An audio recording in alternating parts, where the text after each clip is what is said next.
Am I breaking through? Will you feel me too? I still wanna run to you. Am I breaking through? Will you feel me too?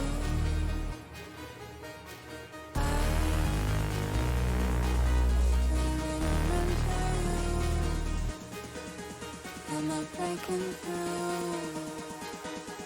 Will you feel me too? I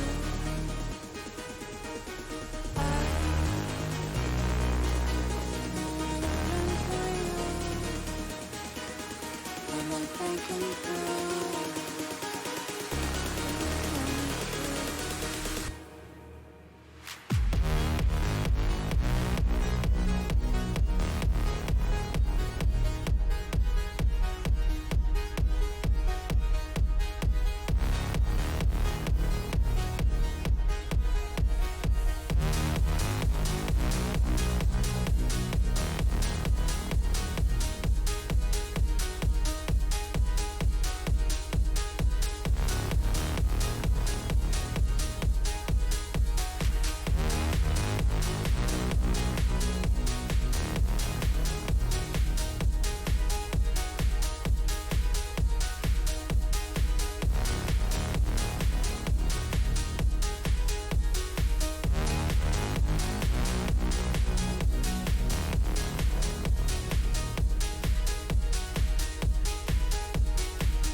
Am I breaking through?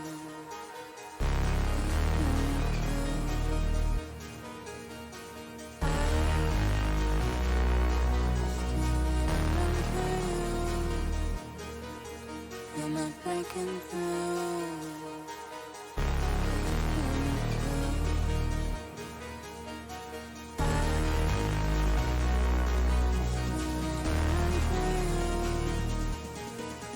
Am I breaking through?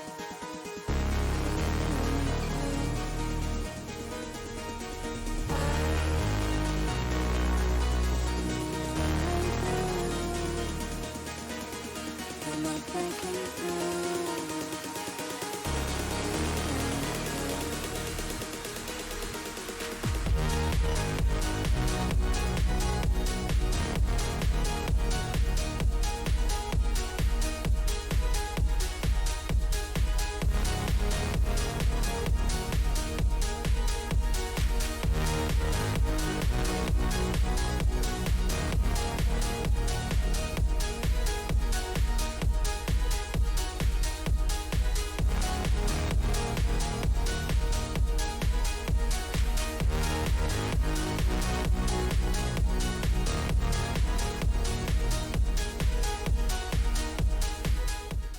Hello, hello, all of you wonderful, wonderful people. It is your boy, Rylionn, and joining me today, he's not behind the scenes. Well, he is, but he's also going to be up front and center here. We have the great, sexy, 201st day in a row Wookie monster.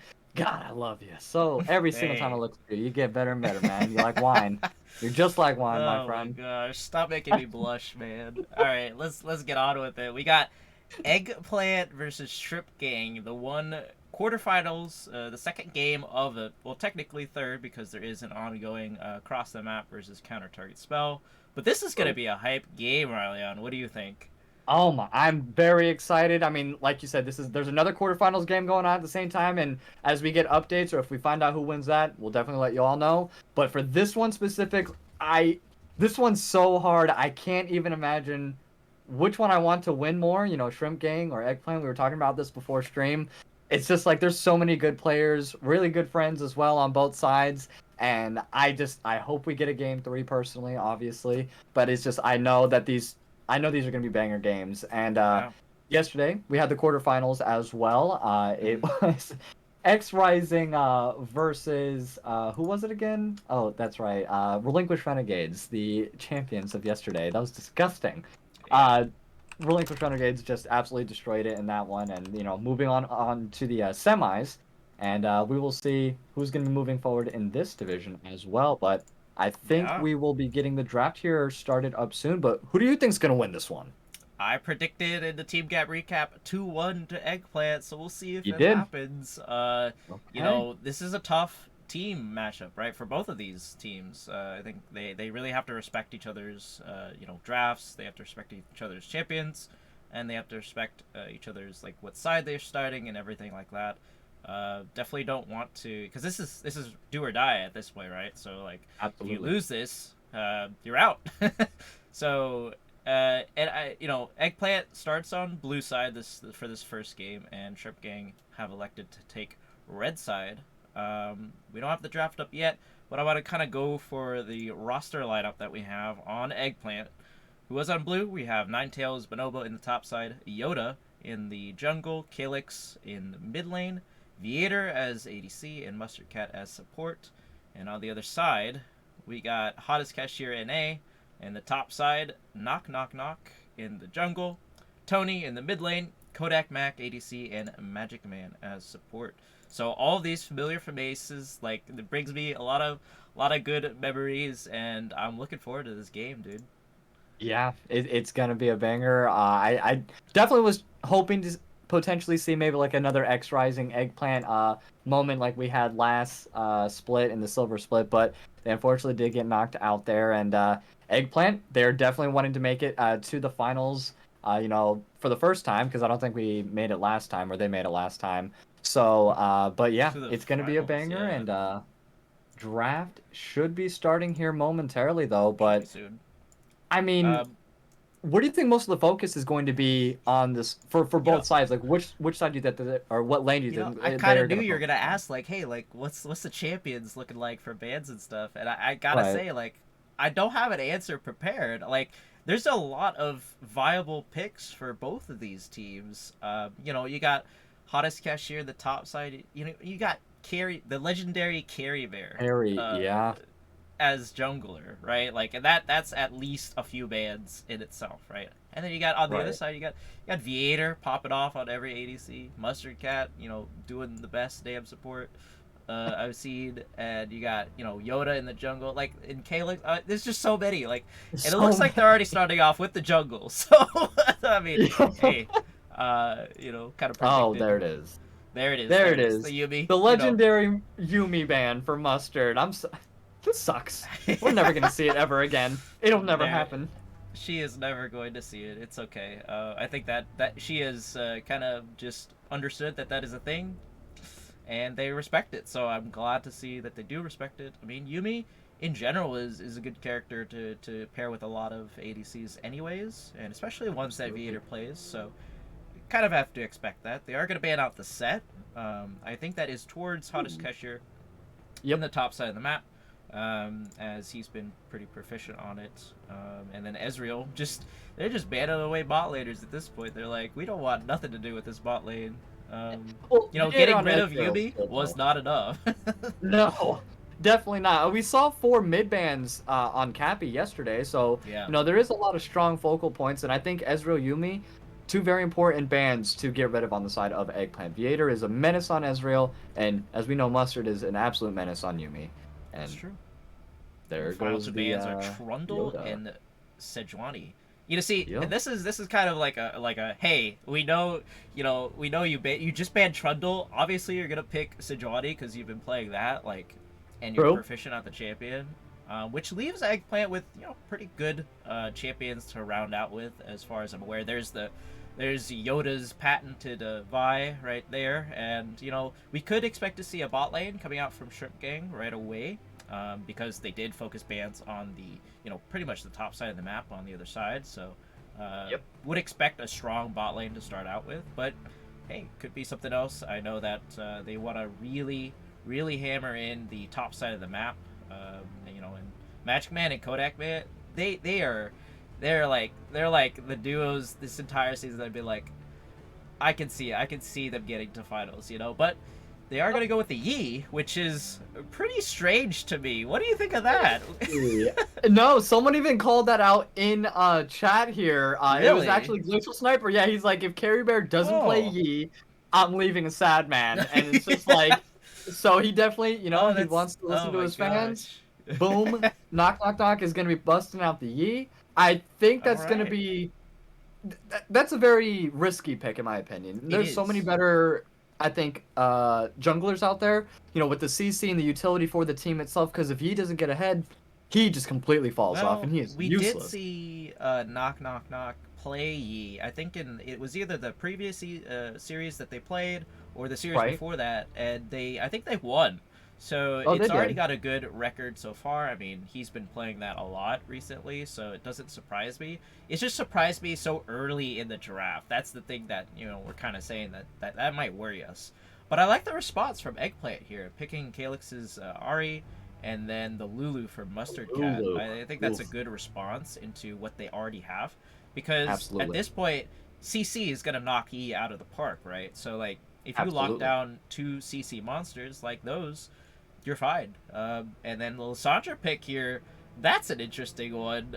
Into Because the usually Ari? you want to see into the Ari. It is. I mean, it has been played in, I think, the pro play scene. Mm-hmm. So I guess that's kind of the response to that as of right now. So, but then it's Okay. going to come down to how well does Tony play Lissandra, right? And I don't remember any Lissandra games in the season so far. So Right. might be good, might not be. We'll see. I mean, Pro Play has been playing it, so hey, it must work, I guess, right?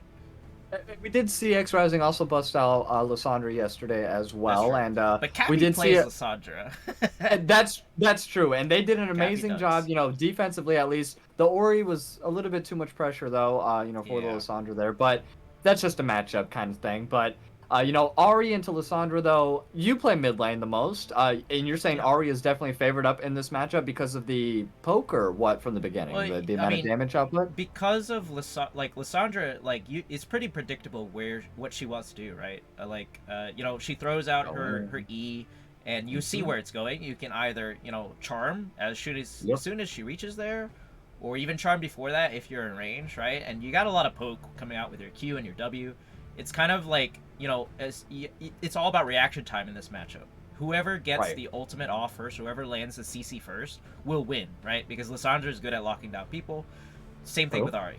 But Ari kind of has the range advantage in the matchup, so I'm really excited to see how well that'll do. And it looks like, pretty much top lane bans, and then Viator got the Jinx banned out, so they're going to pick up Xayah with the Rakan. Classic Okay. matchup. So Love that combo. Yep, the Wombo combo with the lovers there, but and there's not a lot of other ADCs that are like very very strong in this matchup. I would expect to see something like a Vayne actually come out for Viator here, and it is the Vayne. Yes! Oh, look at that! I am a, Oh. I predict. That's the only thing I can't predict wins and losses, but I can predict champion choices. Okay. And then coming out with the Ornn for Ninetales, I think that's a very strong pick. They have, what seems to be a very good composition to kind of negate all Ooh. the damage coming out from Master Yi. Yes, they do. So let's see what they round it out with, because this top lane pick right here is going to decide, I think, the draft for Shrimp Gang. Who would you want to play into Ornn though? Like a Very Tryndamere hard. or like some? Oh, there Like we go, that. That could Gwen. work. Yeah. All I right. mean, I Well, still think that he'll be a little bit too tanky at some point, but early game, yeah, that's yeah. definitely going to Gwen. Well, they're both scaling champions, right? So it's really dependent on. There's a lot of things it depends on, right? Like who can get a lead early from their jungler in the matchup, like who's better skilled at their champion, things like that. Like all of that is going to take into account, and especially for this first game, this is going to decide a lot of things, right? Because we have such a spicy lineup on the draft for Shrimp Gang, but it's risky, like you said, right? It's a very, very risky composition. They do have the scaling on Gwen and Xayah and Master Yi, but it's really dependent because Vi is an early game monster, right? If you get a lead on Vi, you can efficiently transfer that lead to other lanes, and then you kind of take over the game, right? Especially a 100%. Vi and Ari pairing, that's good lockdown, right? You have the Q, the Vault Breaker from Vi, and then you have the Charm landing from Ari. It's just like over, right? So they have a lot of tools, I think, on Eggplant. So I'm actually going to predict this game for Eggplant. What about you? All right, no, I would I definitely would agree with the prediction. I'm gonna go with Eggplant overall as well for a couple important factors. Like we already mentioned, high risk, high reward champion Yi. Giving up there's no tanks on the side of Shrimp Gang at all, so Yeah. they are gonna have to be all damage. And when you have Vi that has the lockdown capability just by pushing the R, yeah, they have a lot of ways of being able to avoid that. Lissandra can tomb, Zaya can ulti, Master Yi can Q, Gwen makes her untargetable inside that thing. Like, there's a lot of Mhm. options, right? But Right. they don't have options for every single aspect of Eggplant's kit, though. While, like you had Right. mentioned, though, Eggplant has a lot of answers for Shrimp Gang's kit. So if Yigi goes onto the backline there, you have Lulu, Polymorph, Right. instantly. You have an Ari Charm. You have a ton of CC, and not only that, you have the Ornhorn, who's going to Mhm. disrupt everything. Like, Rakan's Yep. going to jump in there, die instantly. You have the Vayne, true damage over time, plus easy CC once again. Like, there's just not anything I think Shrimp Gang can do unless they get a lot of solo kills early, individually in the lanes, and then that Mhm. makes them strong enough as a team to then 5v5. But if this goes to late game, I'm giving this to Eggplant because they got the Vayne. They're the only, I like the scaling better on Eggplant overall. Okay. Yeah, I do too. I mean, there is tons of scaling on the side of Shrimp Gang, but it's hard to get there, right? Because you don't have somebody to take up all the initial CC coming out from Eggplant during the early stages of the game, so it's like. But now it's comes down to execution, right? Can Right. Eggplant produce an early lead for their Vayne? Can the Ornn get to the Ornn items? There's a lot of, like I said, there's a lot of factors. I'm excited for this game though. I It's am too. gonna be a good game. And Vader's always been really good with farming anyway, so he doesn't even have to get Yeah. champion kills or get fed in that way. He just needs to go ahead, stay in lane, keep his cool, just like he's doing, and has been doing for the past 9 weeks in the PCL itself. And I think Eggplant's gonna take game one. They have the better comp overall, and you just go from there. But yeah, let's. They should be starting They draft should be soon, I starting believe. soon. Yeah. And the predictions are live, so let us know who you all think is going to win game number one. And a small little shout out there to It's Sansara there. Mwah. There you go, and you're very welcome for the gifted sub. You're awesome. Wouldn't be here without you. I got a huge bounty yesterday, so I'm feeling good with the points because Oh, of let's go. how much White Feather donated over to that one. That was our highest. What was it? Our highest gap points. 150,000, I Holy think. man, that's a Overall? ton of points. So if you weren't there yesterday, man, it was great. I cashed in. I think I got a net gain like 40,000 points or something like that. It was crazy. Insane. I only put 5 grand in, and then I got back like 11, so I made 6 grand overall in points. And I wish these points were worth $1. So badly. Honestly, So I have a badly. lot of dollars right now. And I just put 6,800 on the side of Eggplant myself, but yeah, I definitely just like their comp overall. Not saying once again, Wait. they have a lot of strong. There's Oh 100K in my right God. now. Holy moly. 79K on who just did that? Who just did that? I'm that? gonna find out. I'm gonna find out right now. Oh my God, MOBA Lobbin, 74,500 points dedicated to Shrimp Gang. Oh my god. They are dropping everything on Shrimp Gang this game. They're trying to break yesterday's record. You mentioned it one time. There we go. Well, All right, they can break MOBA the record if they do it again for like the amount on stream on a single stream. They could do that. Absolutely, and 'Cause let's I think hope you get those Whitefeather only points did it back. for the second game, right? Yeah, he already did it for this. He only did it for the second game, so. Yeah. But yeah, Oh, that's he's like, a lot I'm not of even worried points. about the second game. We're gonna get through game one first, We're and gonna it's get going through game to one. Shrimp Gang. It's all in, all in. Oh You're gonna lose my a lot of God, points yeah. if they lose. 100,000 points right now on the line. I have 60K. Am I gonna I could cash just it? drop them. I could just drop them right now You on could. Eggplant. Set them up there. Oh, Do I man. want to do it though? That's the thing. Do you want to do it? That's- Do you think that Eggplant have what it takes to get through Shrimp Gang? I mean, Shrimp Gang course is they a do. very, very tough team to face against. I mean, they've been veterans of Gap for a long time, so they definitely know what they're doing. Max. And yeah, I don't know. It's I just didn't did it. put too much points on Eggplant, but I did put points on Eggplant, so hopefully I get that cash in. Oh my god, it's almost 200K right now. I just dropped all my points. Well, 68,000 points oh my to gosh. the side of Eggplant. I How do have you all have so well, many points? I make a lot of bets on teams here, and I'm a point fiend, man. I go for the underdogs Oh most of my the time. gosh. And I should have technically more points. I just want it to be known. Wookie accidentally Oh gave my away gosh. an ass load of points a long time ago. I'm never gonna let him live it down. It was like 47,000. It was so many points. I'm so sad. Oh man. Well, I mean, I'm glad y'all are chipping in for the points as these teams get ready to be in their first game. 200 points. That's so many points. This Oh is my the gosh. most. I'm so glad it's on this game too. If there was any game that I could have the Yeah. most gap points bet on, it's this one. 200,000 Oh my gosh. and 13 points. 213,980 points to be exact. That's crazy. Wow. Whew. Well, I'm gonna- glad you all are out there putting in your points. I mean, this is going to be a banger of a series, so regardless of who wins, I'm still excited for both of these teams, and I hope that both of them do quite well. You know, and it's coming down to execution, right? We see the comps, we know their strengths and weaknesses. Now it really comes down to the game play itself. Yeah, that is Yeah. true. And both teams are very, very, very masterfully skilled. You know, at least on the micro level, they've gotten to this point. You know, 9 whole weeks, top 4 teams of each division out of 16 teams overall. Like, that's pretty impressive, and I'm very much looking forward to this. But let's go ahead. Right. We're gonna hop into a small, quick intermission here while we get the gap delay or in-game delay under control here. But don't go anywhere. Game 1, quarterfinals, Eggplant versus Shrimp Gang. Don't go anywhere. We'll be right back.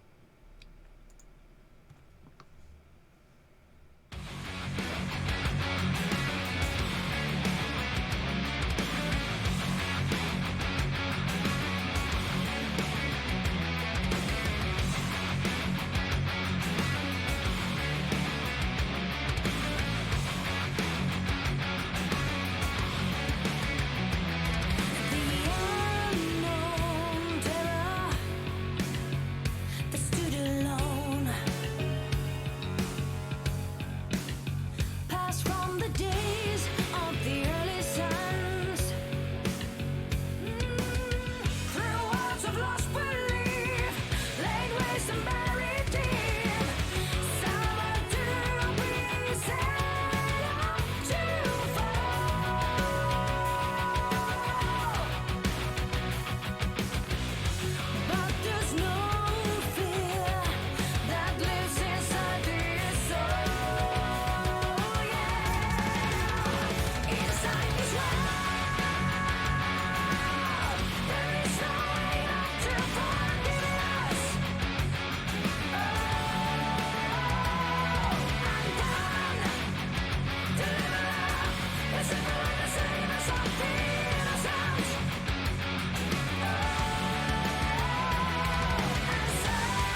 All right, hello, all of you wonderful people, and welcome back to game number 1, Eggplant versus Shrimp Gang. And once again, it's going to be Eggplant starting off on blue side. Shrimp Gang is going to be on red side, and we already had some nice, juicy 5-squad action happening on the top side here. I hope to see an invade, or maybe this is just for defense. We'll see. Yoda. Okay, he's not stepping up overly far to get aboard. I like that. Yeah, and I no think invade, sadly. the standard 5-point start from Eggplant is warranted. I mean, they do not have they don't have the greatest level 1. True. They do have quite a few, scalers and quite a few early game champions. We'll see how. I really want to see how Calyx and Yoda kind of interact, because they're going to be the ones, trying to pick people out of the jungle. I'm hoping to see some invades coming out from Yoda. I know that was something that I haven't really seen him do throughout the season itself, so maybe we'll get to see that this game, especially because there's a Master E. We don't want Master E getting to the late game unscathed, right? Yeah, no. I mean, and that's the same thing for Viator, right? You have to punish these ADCs that get really, really strong during the later stages of the game. So I'm looking forward to that. Let's see how they do, and like you said, it's really going to be up to the individual playstyle of both teams overall, and that's always what it comes down to. We know that, but sometimes comp really helps out overall. And like we said in draft, we kind of prefer Eggplant's comp, but we knew kind of also on the top side that Gwen's going to be a menace, so she might just be that permanent split pushing. So it could be just like a 4v5 if they decide to do the team fights all the way through, or if they're just going to go ahead and leave Ornn up there, to try to stop the split pushing. What would you want from the side of Shrimp Gang or Eggplant in this matter? Do you want to stick to the team fight aspect, or do a 4-1? It's gonna be a team fight all the way for Eggplant, right? And I think that the 4-1 actually goes over to Shrimp Gang with the Gwen, because the Gwen needs to get to her items and get there kind of safely. She becomes very powerful after she does get the Riftmaker, the Nasher team, and further beyond that. So we might see that. It's possible that Hottest Cashier needs to come for a few fights, but it looks like Yoda's coming up there. Okay. Yep, nice early gank. No vision coming in from Hottest Cashier. Might have to. He doesn't even have flash. He has Ghost. He's gonna pop that. Dashes forward. Nice flash into the bubble though to get a little bit of ultis, or not ultis. I mean autos. Yeah, but does get out. So a flash for a Ghost. Still kind of in favor of Hottest Cashier, but he is real low now. Forced to back. Let's see if he burns the teleport this early. Is it worth it? Because it is going to be frozen on Ornn's side. Right. I would just walk back if I was him. You wouldn't want to, TP if your wave is going to end up, somewhere either still there or at your turret, right? So no point using that. Looks like Cashier will just go ahead and walk back. And we see kind of a deep wardage already coming on Shrimp Gang's side to that bottom side there. That's very good wardage here. Calyx knows that Yoda's in that bush. He's just gonna walk out of there. I don't expect any ganks to come through from knock knock knock, but could be wrong. I think that at least not early. At least not early on, but it's possible. We do see him kind of just walking to his chickens after seeing that gank was not possible. Interesting pathing. I didn't really expect that. Because that's time is money in this game, right? Absolutely. So if Vi gets really far ahead of E, that's also a problem that E will have to face. Just walking into your jungle would be pretty hazardous. Oh, wow, agreed. okay. Definitely agreed. Yeah, but no, bro, doing everything, and then with the brittle stacks, does pick up the first blood. Oh my apology. I didn't want to. I was kind of internally freaking out, and I was like, is it gonna do it? And then yep, flashes forward. I don't know if that was a visual spectator thing on my screen, but he was very far away from that auto attack. I don't know if it was delayed. I did, but hold on, knock knock knock now. Yep, with the early gank, it's gonna go ahead and pop the alpha strike, but doesn't have the damage. Is just gonna walk out of there. Great job from Ninetales and Elbow there. Wow. To pick up the first blood. 5 minutes in is not what I was expecting, but a good start off for the side of Eggplants. Ornn getting the solo kill on Gwen is kind of huge, especially this early in the game. So let's see if they can keep that momentum up, because he's just look at that. She's so low again. How did she just got back? Again? Because she froze. She froze the wave. Oh, okay, gotcha. Rather than having it crash. Ninetales might look to punish this again if he's calling Yoda up there. Like, I would be calling Yoda. Hey, like, Oh, this I'd guy's be pinging. diveable again. I'd be pinging so hard right now. My heart would break. But anyways, pretty calm bot lane so far. Everybody's even on CS down there. First dragon of the game is going to be Hextech. Kind of would love to see an Infernal Drake yeah. shenanigans this game, but might not be there. I've been getting a lot of clouds lately on my other productions, so... Me too, dude. Yeah. Same here. Same here, man. It's been horrible. It's been a little rough. But it looks like Eggplant are going to be the first ones over to that dragon. They have gotten priority down the bot lane and mid lane, so pretty expected. Yoda definitely wants to kind of push for a dragon lead, and it looks like Magic Man kind of stepping up, making sure they're not going to be able to do any diving or anything like that. I do think, like, Knock has to really choose what to do here, right? He can't go top lane anymore. It's just not in the cards. It's not right? the cards. Nope. He just went up there for no reason at that point. And look at the damage. Ooh. Yeah, from one brittle stack as well. He dodged the knock-up, though, so that's great. Oh, and he is returning a lot of the damage, though, but the combo's about to be out. There goes the Ornhorn, gonna get blown. Level 6, still not. Does get hit. The brittle stack is there, and the double brittle is gonna be enough. Yes, it is. Ninetales with another solo kill. No! And the minions, the last caster hits right at the end. No, he should have kept Unfortunate. running.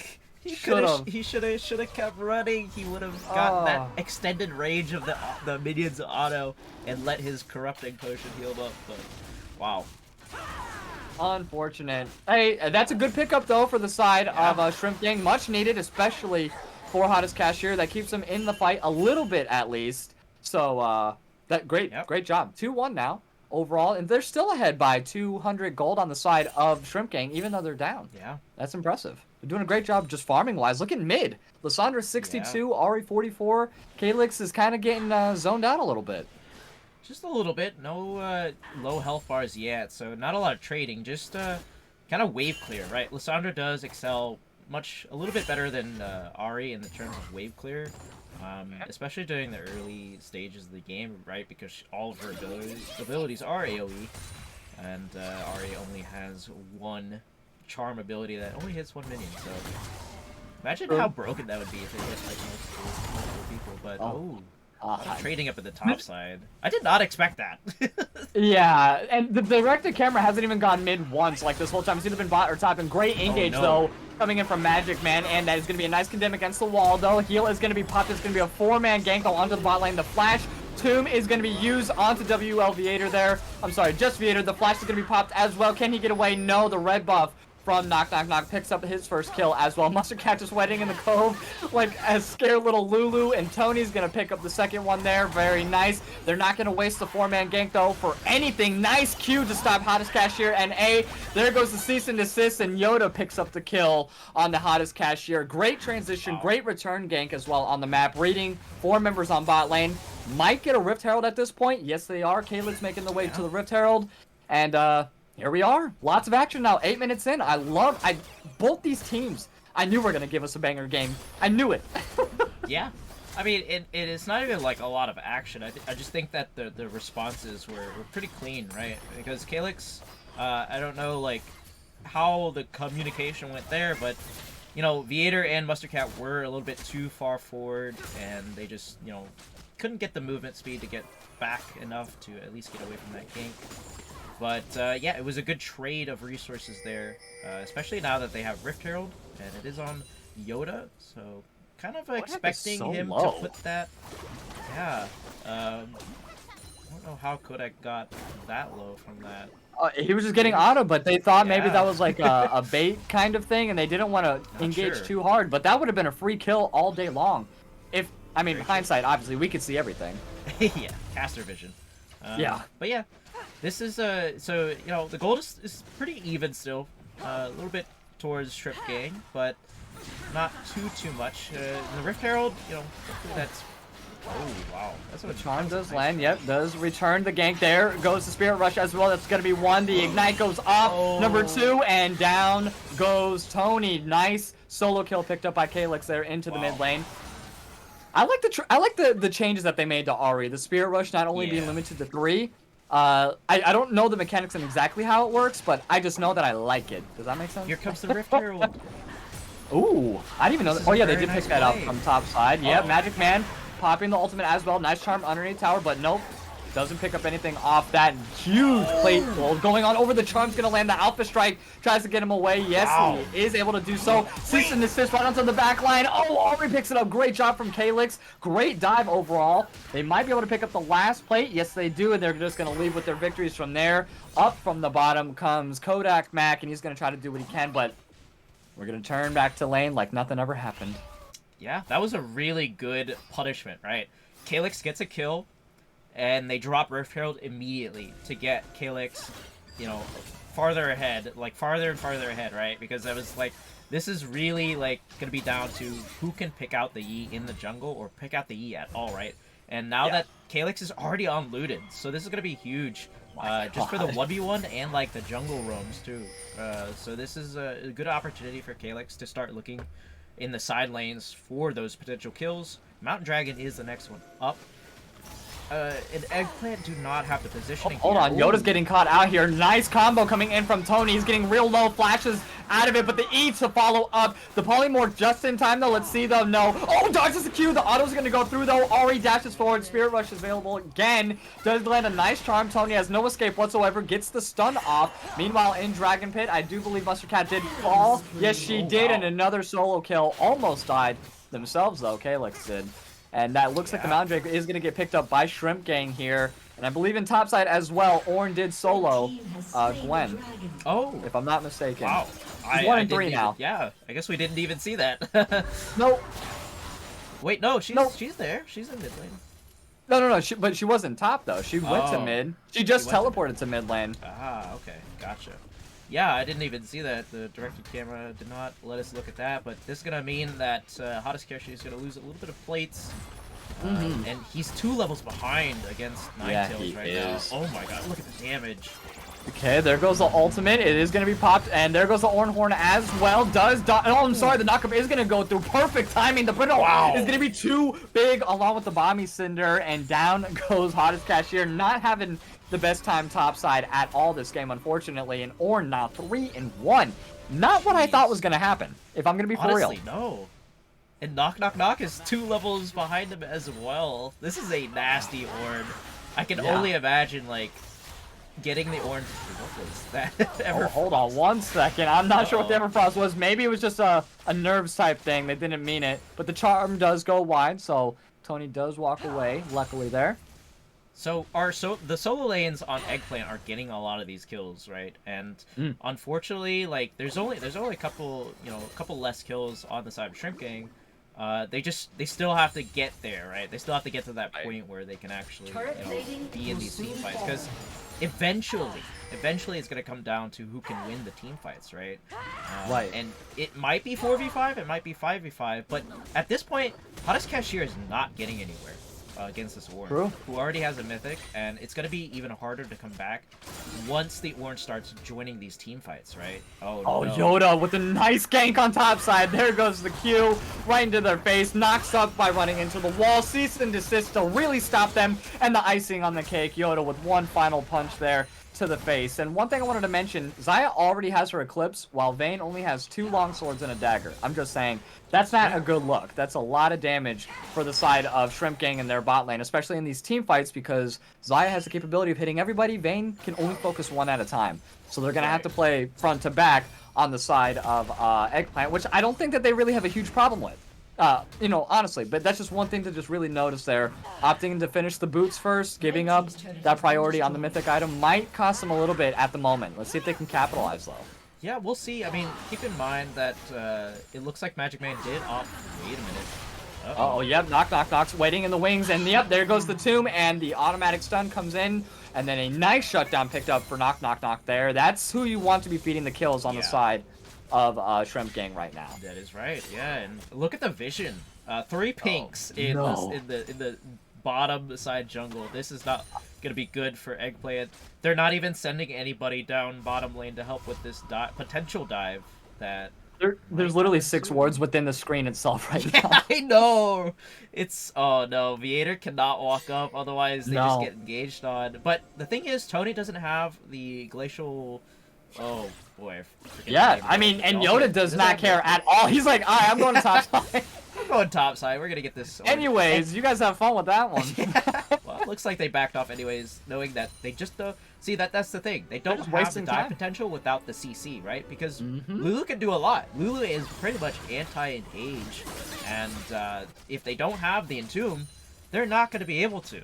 Nope. That's just simply it. Like they don't have any CC, at least straight up CC, other than Magic Man, who it also didn't have. I guess he didn't have the charm there either. They are going to pick up this Rift Herald. I like this from Eggplant. Wow, They could look twice in a to row. another lane to drop. Like, it's the macro play right now for the side of Eggplant that's just blowing this away for Yeah. Shrimp Gang. Once again, they're doing great laning phase. You know, they're ahead in farm in most lanes except for top. And, you know, they're looking really good on the ganks on bot side coming in from Knock Knock. But while they're having to send 4 members, once again, 4 members going back to bot lane. Viator stepping up a little bit too far there. There goes the ultimate, and there goes the invisibility as well. Great condemn to go ahead and get Magic Man off. They're going to try to focus down Yuumi first. There goes the Hugify, and that is a very successful gank. Only picks up the Lulu though, so I don't know if that was the most important pickup. They did give up mid, and they do have top lane being pushed out as well. Yep, this is huge pickup for Eggplant right now. That's going to be 2 towers down. They're going for a third, the tier 3 mid tower. This is so much resources and so many objectives being given up for a Lulu. I know it's Lulu, Mustard yeah. Pad, but, you know, like, come on, Yeah. like... Yeah, this is Let's a go. little bit of macro misplay. I mean, and that's the thing though, right? We discussed that in the composition because they don't have enough CC Oh, no. without Magic Man hitting like every character on Eggplant's team, right? Like that's it. That's all they have. They have an Entomb, and that's the other part, but that only gets 1 person, right? So it's gonna be tough for them going into this team fight, especially with that Warren. That Warren is so brutal right now. He can just walk up and not take any damage. That's true. Look at that. And hold on one second. We have Hottest Catcher on going onto the back line here, followed up by Gwen. Nice knockup on the Ornhorn. Picks up the whole team. LVX Tony forced to pop the Zonias, but no, does fall immediately to Bonobo. Mac and the rest of Shrimp Gang are on the run, but no, they have the gap closers there, and down goes 2 of the members. 3 down now. Double kill picked up by Calyx, and that is going to be the 2nd dragon for the side of Eggplant's 3rd dragon overall, and it is going to be an Ocean Soul, so not exactly the damage, but the sustain, which is even better for Bonobo at this point. Like, oh my god. And this was that risk-reward factor that we were talking about, like high risk, high reward, and right now the risk is not paying off at all. Yeah, he has Right. 2 kills, but the team fight wombo that they have on the side of Eggplant right now, they can't do anything. They cannot do anything. Oh no, Yeah, knock. oh He's my unfortunately getting gosh. caught out. Blasting cone to his doom. Forced to pop the ultimate. Magic Man also pops the ulti. Nice blast from Viator. Condemns him away just to go ahead and alleviate a little bit of that space. And yep, walk out with no repercussions to anything that has gone on in the past like 5 minutes. Yeah, and like the gold difference is slowly getting there, right? Like there's still a lot of gold that came from the early farming stages that is kind of keeping Shrimp Gang in this game so far, but that can only do so much because the scaling champions will, you know, on the side of Eggplant will keep scaling, right? They, you know, Warren already 2nd item in. That is a scary ord. That's the scariest ord I've seen in a long time. And I don't know if Hottest Cashier can actually just like recover from this, right? Like Hottest Cashier doesn't even have Mythic yet. That's how behind That is he so rough. That is It's so rough. rough. You know, the only way they kind of have to keep going about this on Shrimp Gang is just to keep farming, keep making sure they're you know, recovering their jungle camps. Try to go for these objectives, but know that it might put them even further behind. And that was the risk and reward that we kind of spoke about. And that's going to be crushing if Gwen just doesn't get anywhere. That is true. That is true. They might have to consider a different tactic, but hold on one second. Yoda has plans of his own. Doesn't use cease and desist. I think he's saving that specifically for Xayah or Yi. Right now, I would try to be focusing down the Xayah a little bit. She seems like the bigger threat overall at the moment. only because she has, the Feather Storm and everything along those lines. 2 tower hits picked up. Ooh, kind of rough. Oh, they had a From ward in Knock that Knock push. there. Oh, yep, Tony. Oh. Oh, nice dash over the wall there before the Condemn could make impact. Right. I like that. Yeah, good reaction check. Yeah, great react. I love that word or that little phrase. It's so fun. Yeah. You're welcome. Yeah. Man. Yeah, good reaction check. I think and that's important, right? Like, having that reaction timing is crucial for what the team of Shrimp Gang want to do. Pressing the alpha strike like at the correct timing will, it got him away. That one tower dive that happened, in the mid lane. So reaction check, very important. Practice that often, and we'll see how Shrimp Gang decide to go about this. Eggplant look like they switched their top and their bot, and Ninetales looking pretty tanky. Yeah, I mean, he, like you said, he already has the random endowment. I'm kind of surprised he didn't pick up a Bramble early. I think that would be really good into this team, especially with the Gwen, the Yi, and the Xayah. I mean, they have no choice but to auto-attack, really, to do anything. And since they have no tanks whatsoever, Ornn is really just uncontested. Like you said, he can just walk up, take all the damage he wants because he's that big, and then just leave immediately. So, or he could just sit there and provide damage of his own. Pop his Ornn horn. He can do anything and anything he wants because he's Ornn, and he can. He's Ornn. So, I like the fact that he's sticking to the side lanes and only grouping up whenever they're calling or trying to initiate around these objectives like Baron and Dragon or Rift and Dragon earlier. And, just keeping his pressure across the map. And Gwen is the only person that's going to be really that can go 1v1 against him because you can't send anybody else out of that 4v4 comp that they have on the other side. Like, you pull out one person, it's like a Jenga tower. It's just going to fall apart immediately. Because Gwen is that gold. Oh my gosh. useless. Gwen is 3,000 gold behind Ornn. Oh my god. It's so rough. And that that's a split pusher, right? That is not what you want to see. Because they're never going to be able to split because Ornn can and will match the Gwen. Just through item advantage. And Ornn hasn't even built barely any magic resist. The first item he built was a Randuin's because he knows that the enemy team have 2 high damage AD carries, which are Yi and Xayah, so that's the play. Yoda waiting patiently in the bush again. Great reaction check though, doesn't matter. Cease and desist as the follow-up. The Frozen Tomb, keep him in place for just a little bit longer. The Ornn horn does pop, knocks him up. Yoda picks up the kill on Tony. Magic Man going onto the backline there, names a nice 2-man charm, and the nice flank also coming in from Hottest Cashier. Viator, along with Calyx getting pretty low. Bonobo, though, he is going to be the Superman in this case, but he cannot 1v4, not yet anyways. Down goes Viator, great pickup, and now they're starting to show up. This is exactly what Shrimp Gang needed. Huge shutdowns picked up, and they are going to move on to their second drag as well. Calyx could do some sneaky stuff. Let's see if he can, though. Oh my god, I thought you got it for a moment, but no, Red Team did secure that. Great job from the side of Shrimp Gang. 4 people down on Eggplant. They just got pinched. I like the flank from Hottest Cashier. He's like, I may be 1-6, but I have my Rift Maker, and I can do some damage to you squishies. I know not Ornn, but everybody else I can. Yeah, I think there was a couple of misplays from the side of Eggplant there, right? Like, the first one was like, yes, the cease and desist was used on Tony, but Tony can just entomb himself right after, so like, you have to kill him in time, but they just didn't. And then the second thing was like Ninetales threw his ults only at Tony. I think that was a great pinch for Ornn ult on all 3 of the other members that were in that bush. I don't know if he knew that they were in there or not, but that was a great opportunity for that. But hold on 1 second. Tony getting picked off again, but the Frozen Tomb available once more. Flash is going to be used along with Magic Man, but it doesn't matter. Cease and desist. There goes the stopwatch, and yeah, he's going to fall now. I'm sorry, the Zonia's. And they actually might go and make their way to Baron. Yes, they are. They are going to try to take it down. Magic Man available. Ultimate is up for him as well. The Quickness. That's such a cool name. Knock, knock, knock. Also waiting on the flanks. Doesn't... has the sweeper lens there, so he knows he's not going to get picked off. Let's see. He can do some sneaky stuff. Waiting over the bush. Does have the blasting cone available. Let's see. Yep, does pop it there. Gets knocked up by the Baron though. And yes, very nice. Eggplant is going to do the Baron. They do pick that up. Nice condemn also as well onto Knock Knock there. No Clisby steal. Oh, No man. Clisby steal, unfortunately. No Clisby Unfortunately. steal. Hey, keep in mind, do like, the Hottest things. Cashier. Hottest Cashier wasn't even there, so, like, that No. was really just up to Knock Knock Knock to try to steal that, going over the blast code and know that he's not getting out. Right. But they are That's picking up the tower, unfortunate. so that's some of the gold forked over there at least. And but that's a huge Baron. They have to use this Baron for at least getting a few towers here. Oh, great 3-man stun though from the side.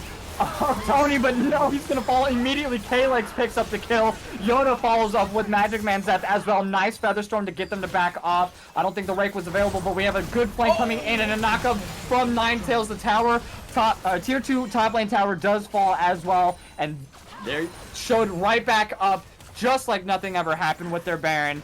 And all 5 members do walk away while 3 members fall from the side. I'm sorry, 2 members for the side of Shrimp Gang here. And just like that, right back into their favor. Yeah. And I mean, it wasn't even, you know, that swayed from that fight, because now they've got Baron and they know they can take at least a 4v4.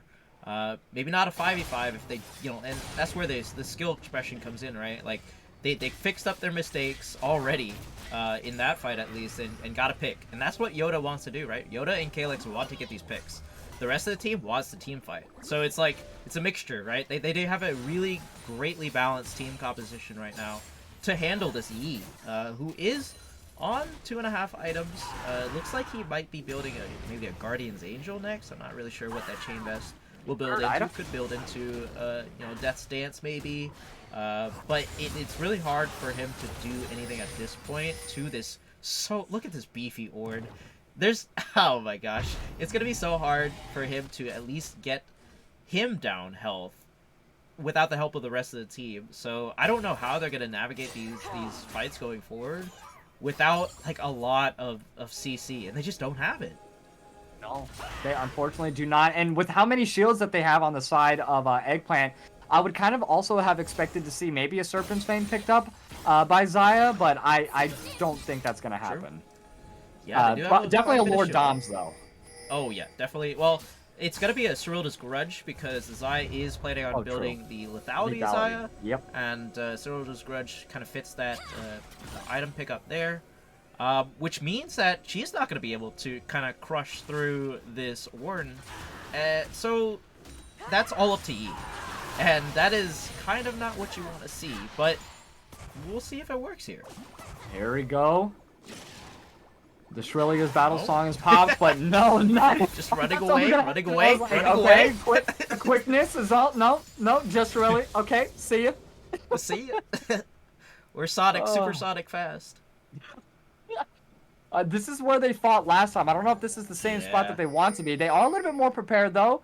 You know, not sitting on vision. Hottest Cashier waiting in the flanks again, so definitely oh my gosh. want to be wary of that. Great stun. I'm sorry, Charm is going to be landing by Calyx there onto Tony. Tony forced to use the Tomb and the Hourglass as well. Magic Man trying to keep Calyx's attention though, but it might cost him his life. Yes, it does not. Actually, unfortunately, no. Tony's going to go ahead and turn around, get the kill off onto Yoda as well. That's going to be 2 members down for the side of Eggplant. Hottest Cashier takes down Viator as well. That's 3, and 4th might be Bonobo. No, they are going to go ahead and get away with that too. No, Kodak stepping up a little bit too far here.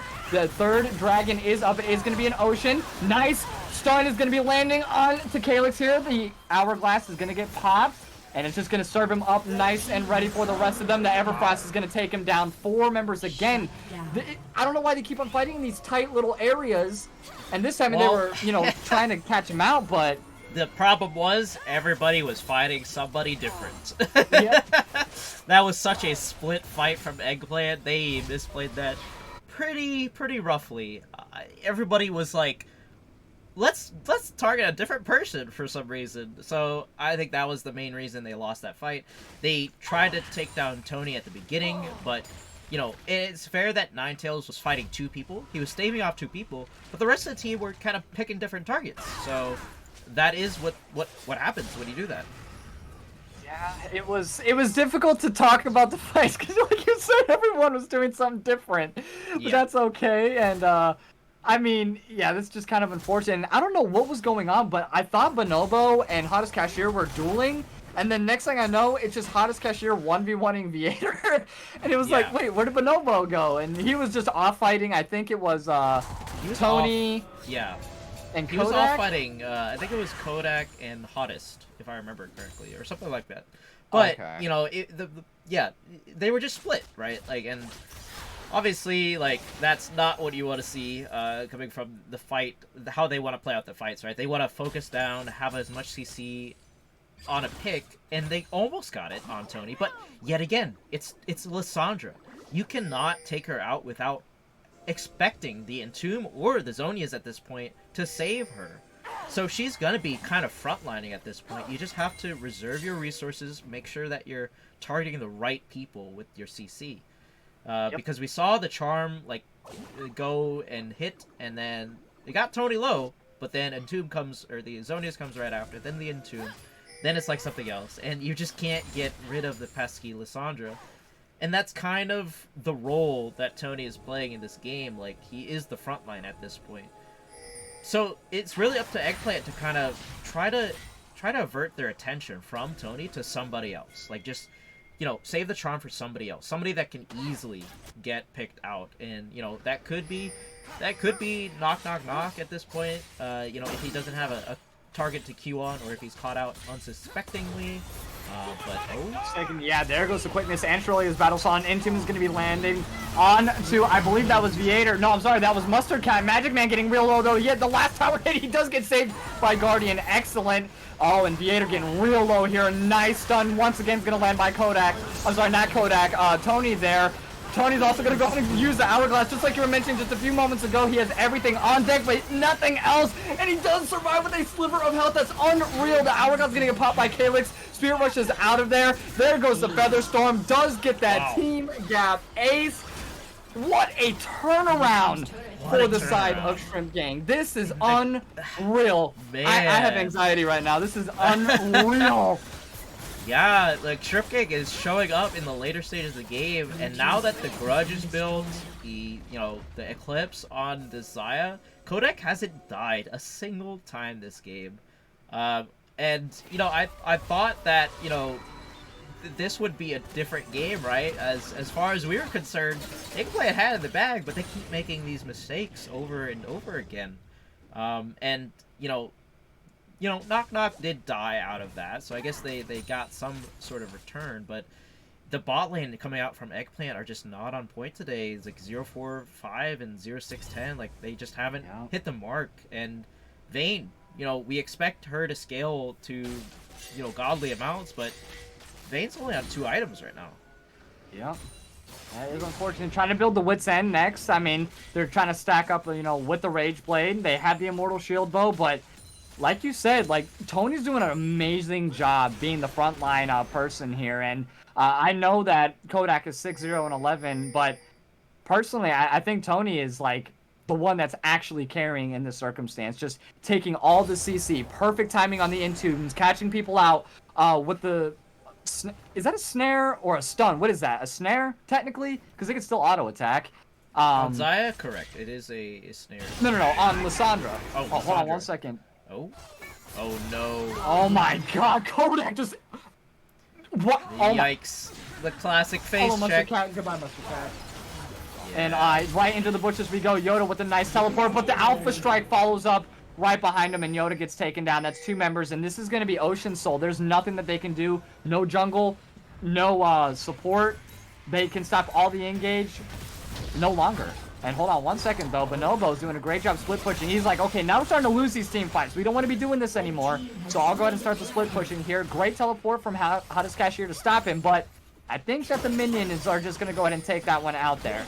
Yeah, he is going to go ahead and just one more knock of his hammer. Might cost him his life, but they have opened the map up a little bit more. Viator is going to go ahead and meet him as well. There goes the Frozen Tomb, though, on himself. Bonobo flashes out, still alive for some unknown godly reason. What a god. Hops over with the blasting cone and is probably going to make it out just fine. Meanwhile, we had Calyx 2v1ing in the mid lane. What is happening, man? There's a lot of chaos this game. Coming from both sides. Wow.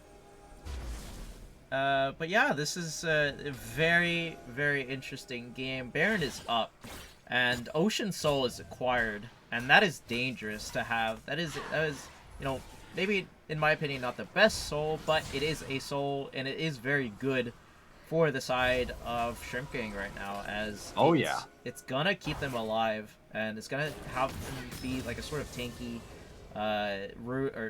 Dragon Soul to acquire, right? And that's gonna keep them alive during these team fights when they do happen, because now they can actually take the 5v5. They can. They have absolutely every single capability of being able to do so now. They're able to climb their way back up very patiently, I must say. You know, is building slowly but surely, and then also making really smart moves in the early or in the mid-game team fights, and that's really what swayed it into where they are right now. And the side of Shrimp Gang is we're gonna want to start that Baron. Calyx stepping up a little bit too far. The Ornhorn's gonna get popped here. Let's see if it is. No, the Alpha Strike to go ahead and dodge the Ornhorn, unfortunately.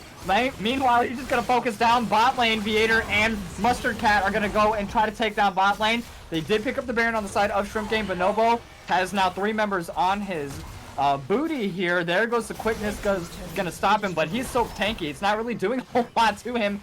They are there just for distraction right now. Viator picking up at least 1 inhibitor. No, he is not. I would have committed. You know you're dead anyways, but no, they're actually going to go ahead and try to fight this 2v3 Mustard Cat, trying to provide any kind of peel. There goes the Shrelia. Is a little bit too late, unfortunately. Flashes over the wall. I don't know if that was completely necessary, as she is going to get picked up by Kodak instantly.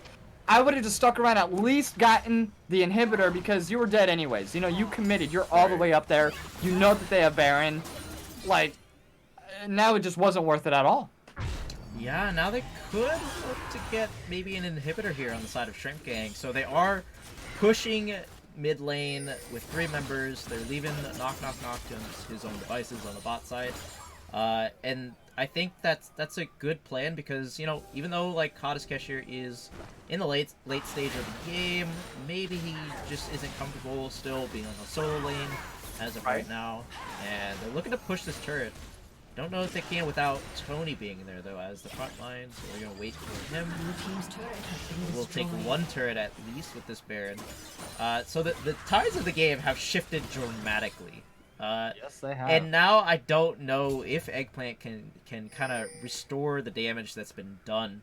They're in late game now, and it's very hard for their team to kind of coordinate an attack when they gave up so much. They had a lead.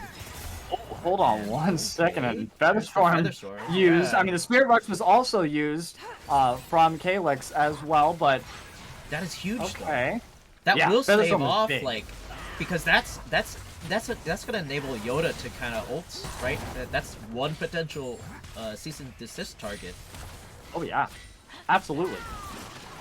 Okay, hold on. Oh, this empowered cannon minion. Yeah. I was looking, I was like, hold on, is he gonna get it? Yes, he is. He's gonna make his way on over to that inhibitor as well. And I like Magic Man utilizing Baron in the mid lane as well. I do like that a lot. And, you know, just keeping up the super empowered minions. He can also be there in the drop of a hat. Down goes the inhibitor now, so now it's going to be empowered, or, I'm sorry, super minions are going to be making their way to the bot lane here. Once again, they should have just stuck with the inhib. If they would have had the pressure of these super minions, they wouldn't have been able to utilize Baron as effectively on the bot lane. Like, that split pushing would be forced on the mid and top there. Well, maybe they were taking a crack at, like, hey, like, you know, we might not be able to get this, but we can nice Charm is going to go ahead and land another knockup, and that's what you were talking about, Wookie. That's who they need to go ahead and get those things off on them. Not the Lysandra there with infinite abilities that can make her immortal. Abilities to invulnerable with, you know, yeah.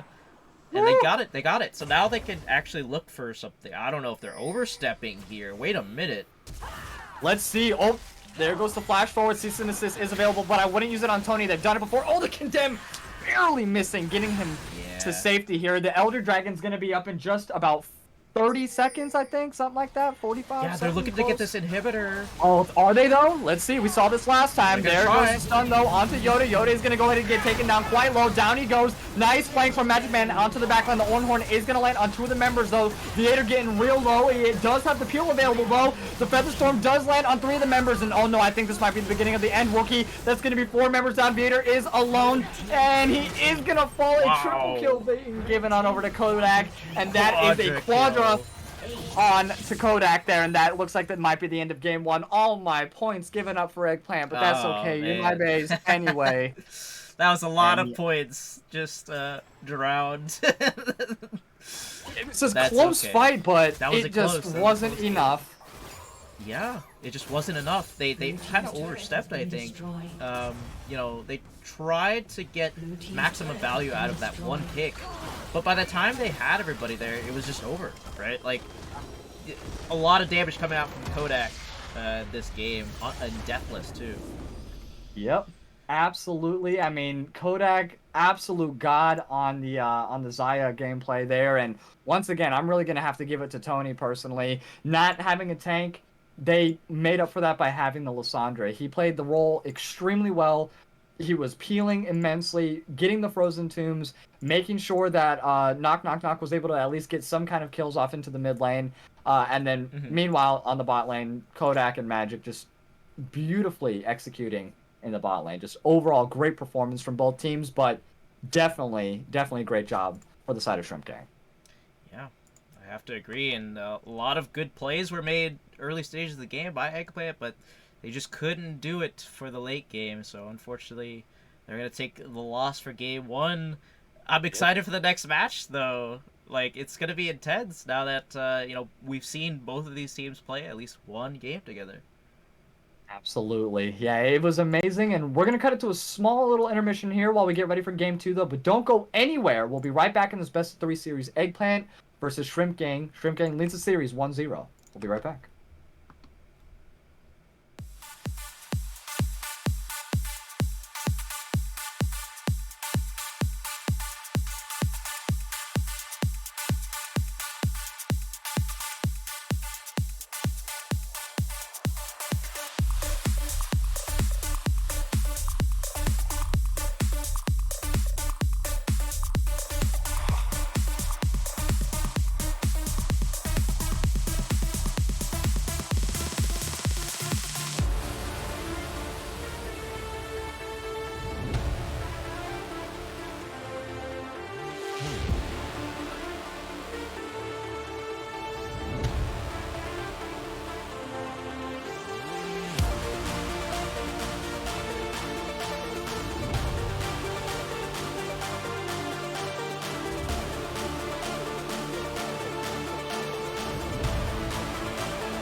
Hello, all of you wonderful, wonderful people. It is your boy Rylionn and Wookie Monster for tonight's quarterfinal game, Eggplant versus Shrimp Gang. And boy, was that a banger of a game one. It was back and forth, but the victors overall, Shrimp Gang, and those lovely 218,000 points distributed to all of you who decided to vote for them that game. So congratulations to Shrimp Gang. Congratulations to all of you viewers out there. I hope we have a very successful game number 2. And I would definitely love to see a game 3, but that was rough, Wookie, for the bot side of Eggplant. Not picking up a single kill, kind of rough. And then going completely untouched the whole time for the side of Kodak Mac. I mean, that you can ask for anything better for the side of Shrimp Gang there. But it was a rough early start. I would say they kind of faltered a little bit, but they found their footing, and they ended up getting victory. Great job. Great job from Shrimp Gang. Yeah, they had to get to the super late game where Yi was blowing up people, Kodak was blowing up people, and and Gwen was eventually able to blow up people, hot as cashier. So it was definitely in their ball game the later it goes. I just was expecting that Eggplant was gonna take it, but they just faltered during the later stage of the game. So, and now we're into game 2.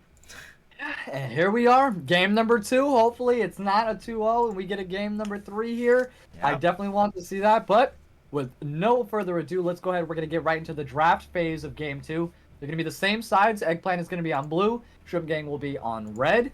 And we have immediately the same bands as last time. Nocturne and Mustard Cat's Yumi. Gone again. Nope. Gone again. That's never going to come back. I give up. I try to think about it. It's like maybe if I don't think about it, it just won't happen, And then, doesn't matter. There goes the set.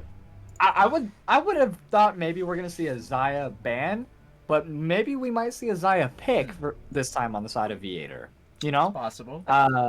Not that Vayne was a bad pick last game. I mean, I think that they were doing pretty well in farm, for the most part. For the longest time, they were like neck and neck in farm.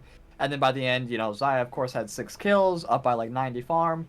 But that's because she had 6 kills. So yeah, kind of expected. the bot lane was kind of uncontested, so that was really good for Shrimp Gang to kind of Yeah. make sure that Kodak never died, and he never died. So good job. Absolutely. I think Magic Man had a lot to do with that. Props to him. He was kind of making sure that everyone's staying alive and CCing everybody towards the later stages of the game. So, and then obviously keeping his lane partner alive throughout the entire game. Definitely well deserved there. But let's see what Eggplant decide to go. They're just gonna do the same thing. Same thing. Yoda played a great game on the Vi. Wasn't able to do much against the Lissandra because they kept trying to take out Lissandra, and you can't do that. No. But maybe they've adapted already, and they're like, let's just pick the Vi again. It worked out really well for those early leads. Let's just make sure, try to transfer that. But it looks like the Lissandra is going to actually be picked first on the side of Shrimp Gang, along with the Seraphine. And I think that Seraphine might go to Magic Man. I'm not quite certain. So. I would expect it to. But that could also be flexed. It is a very good flex into ADC as well. But here we get a different kind of showing from Eggplant, the Lux and the Ornn. That is different. So they're keeping the core part, which was Vi and Ornn, which I think two very, very important pivotal pieces for the side of Eggplant there. Great picks. I love them. Lux, though, versus the Ahri pick, I'm definitely going to go with Lux on that one. The final spark is going to be very detrimental, especially since they were really wanting to fight in those close-knit quarters in the jungle next to the Dragon Pit, into Baron and things like that. And that's where they thrive the most. And there's the Master Yi, just like that. So they're switching up. Like, I think that's going to go on Magic Man Seraphine there. But they're just making small little changes, but still keeping, like, the main core part of the team, Master Yi, Lissandra, Vi, and Ornn. I think that's great. Yeah, I do think that, picking the bot lane later stages of the game here in the draft should work out pretty well for them. They picked the Lulu pretty early on, and that was a good response. Especially towards the Master Yi. They could look to pick it again, but maybe they need to change up the ADC this time. I think that the Lulu is a great pick, but it just didn't do enough, I think. So we'll have to see how they manage the bans here as Mordekaiser comes out once again against Hottest Cashier, and the Zeri ban, obviously, for V8er. The Lulu is going to be banned this time, so they're not going to have access to that. They could look for, something like a Lucian Nami to try to get that early lead ahead. They could, do some other shenanigans here. There's a lot they could, experiment here in the bot lane. They have quite a few options still, but looks like they're still going to ban Urgot. What happened? I said Morgana would be okay. Morgana, also, I think. Yeah, especially to negate the Entomb coming out from Lissandra, and the Seraphine ult could be good to at least have one person not be affected by it, especially if it's a carry. So absolutely. Plus, getting the binding up on the Master Yi would keep him in place long enough to not Alpha Strike. Oh wow! Malphite coming out into the Ornn, two big boys. Two big boys this time. And we did see Gwen falter a little bit for Hottest Cashier, so maybe he's like, yeah, let's try the Malphite, and trying to knock down these squishy targets like the Lux and whatever ADC that V8er might pick up here. I don't think the Vayne was it. Yeah, maybe Caitlyn to get that early lead for themselves this time. That could be a good thing, especially if Yoda kind of leans toward the top side again. That would be very good to have a Caitlyn to outrange any other ADC that they can and get a good lead for themselves. Let us see. I mean, Caitlyn kind of goes well with a lot of people. You can just go a Nami, get the far poke with the empowered ease. I'd say the go Morgana would be really good here, or the Rylionn. Okay. I like that into the Seraphine. I mean, you are going to get poked down a little bit, and I know Magic Man is a little bit of an aggro support player. He is not shy from stepping up and providing some damage. You know what I mean? So I do like the Rel pick, though, into the Seraphine. It's just, can you stay alive long enough to actually do an effective enough engage? You know what I mean?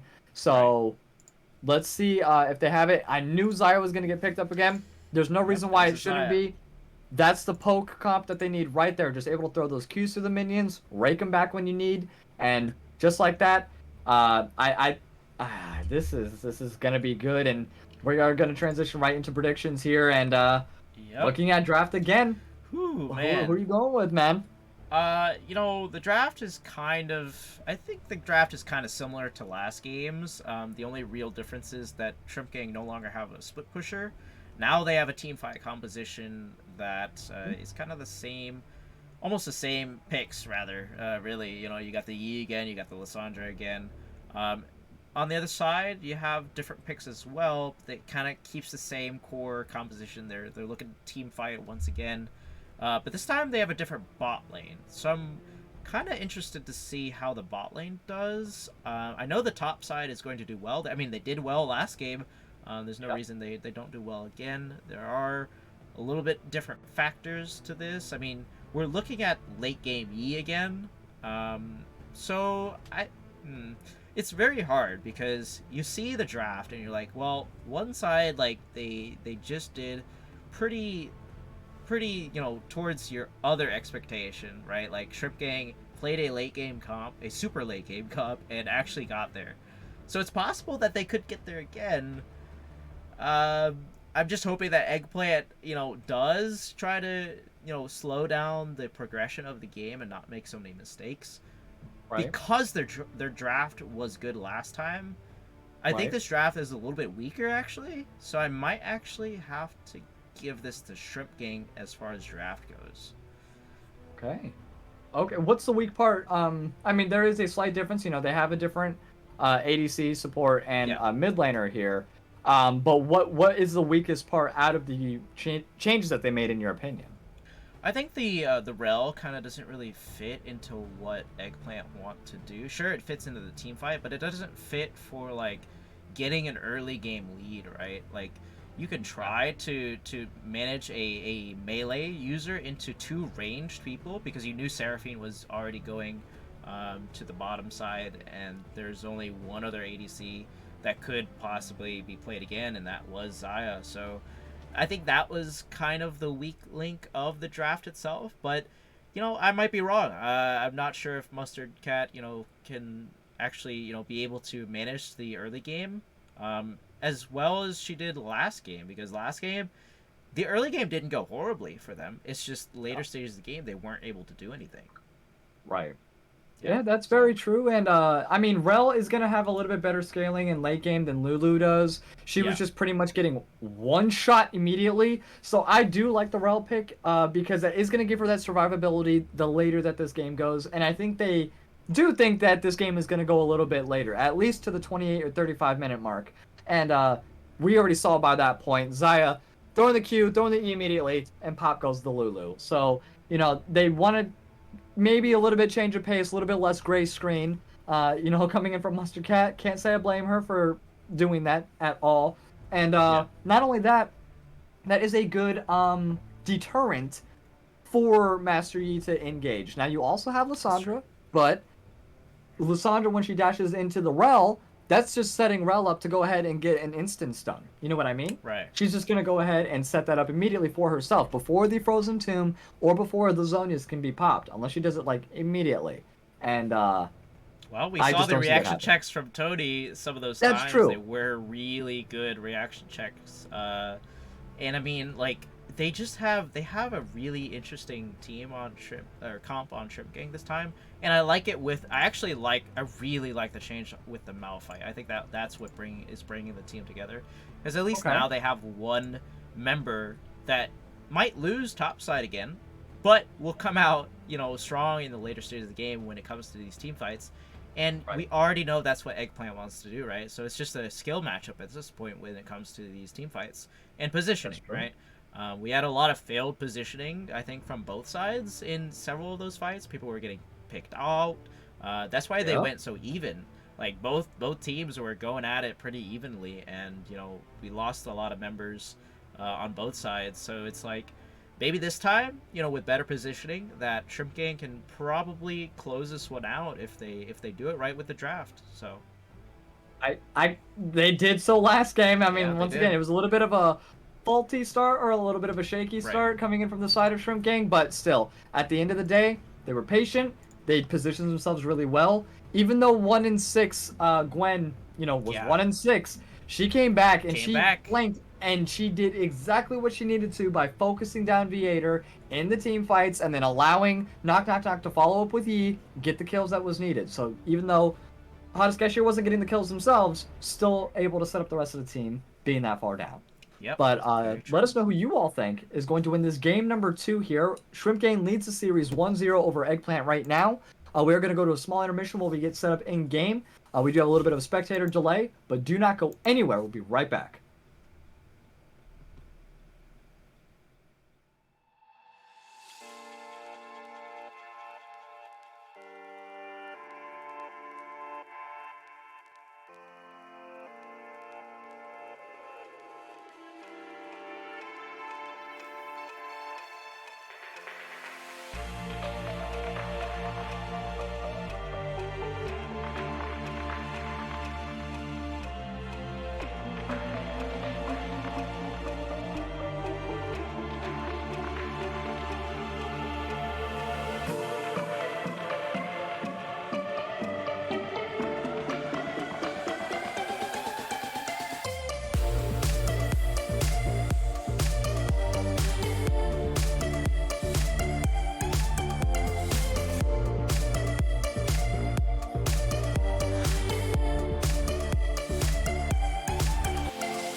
All right, welcome back, all of you wonderful, wonderful people. It is your boy Wookie Monster and Rylionn, and this is going to be game number 2 in this best of 3 series, Eggplant versus Shrimp Gang. Shrimp Gang leads the series 1-0 right now, and we do have a spicy little look here from the side of Oh Oh Shrimp Game, they could collapse on. Oh my God, they're gonna collapse on Viator. This is. Oh, he is so. He is tilting. He is so tilting. Oh, he's tilted, and that's gonna be Knock Knock Knock picking up the first blood. The last person that they want to be getting free gold on over to. He is just tilting off the face of the planet. I can feel it from here. The ground is shaking, and I'm afraid Florida might That's why you sink. don't sit in that bush. That's a dangerous bush to be in. By yourself. Ever. Yeah, in a 5-point, you definitely don't want to be there. That was. Yeah, that's an early lead for Knock Knock Knock. Let's see if he can take it even further. That should be... Wait, did he buy something? He did. Okay. He bought a longsword, and yeah, that's a great start for him. Yeah, I mean, it's going to give him a little bit more damage. I still don't expect to see early ganks. I expect him just to farm up, but this is going to help him clear a little bit faster, do everything a little bit quicker, so that way he can be more useful for his team, you know, sooner. Yeah, definitely. And we do see, this time it's going to be the same start for the sides of the jungle. And it looks like, I think Knock Knock Knock wants to do a full clear, while Yoda just wants to like get his buffs, get Gromp, hit level 3, and then go gank somewhere. And he might, the pathing looks like he's gonna go topside again. He wants to get Ninetales ahead again. Now that the bottom lane seems more stable in terms of, oh, like we can actually, you know, kind of just survive the lane. And poke, yeah, and just Yeah. yeah, and just survive. Exactly, that's the best part. Not dying is kind of the goals here. That is the goal. Ooh, very nice Calyx. stun though, landing on the Calyx. And Mustard Cat, like we said, is going to get Oh, poked no. out. I think, yep, Calyx is, oh, Looks like there looking was a little bit... pause. I saw it for a split second, but they did unpause, and it looks like Calyx is back. Did have to blow the barrier there. That's so unfortunate, though. Yeah, I don't know what was going on there. That's very unfortunate. Ugh. I hate to see that, but... Hate to see it, but it happens.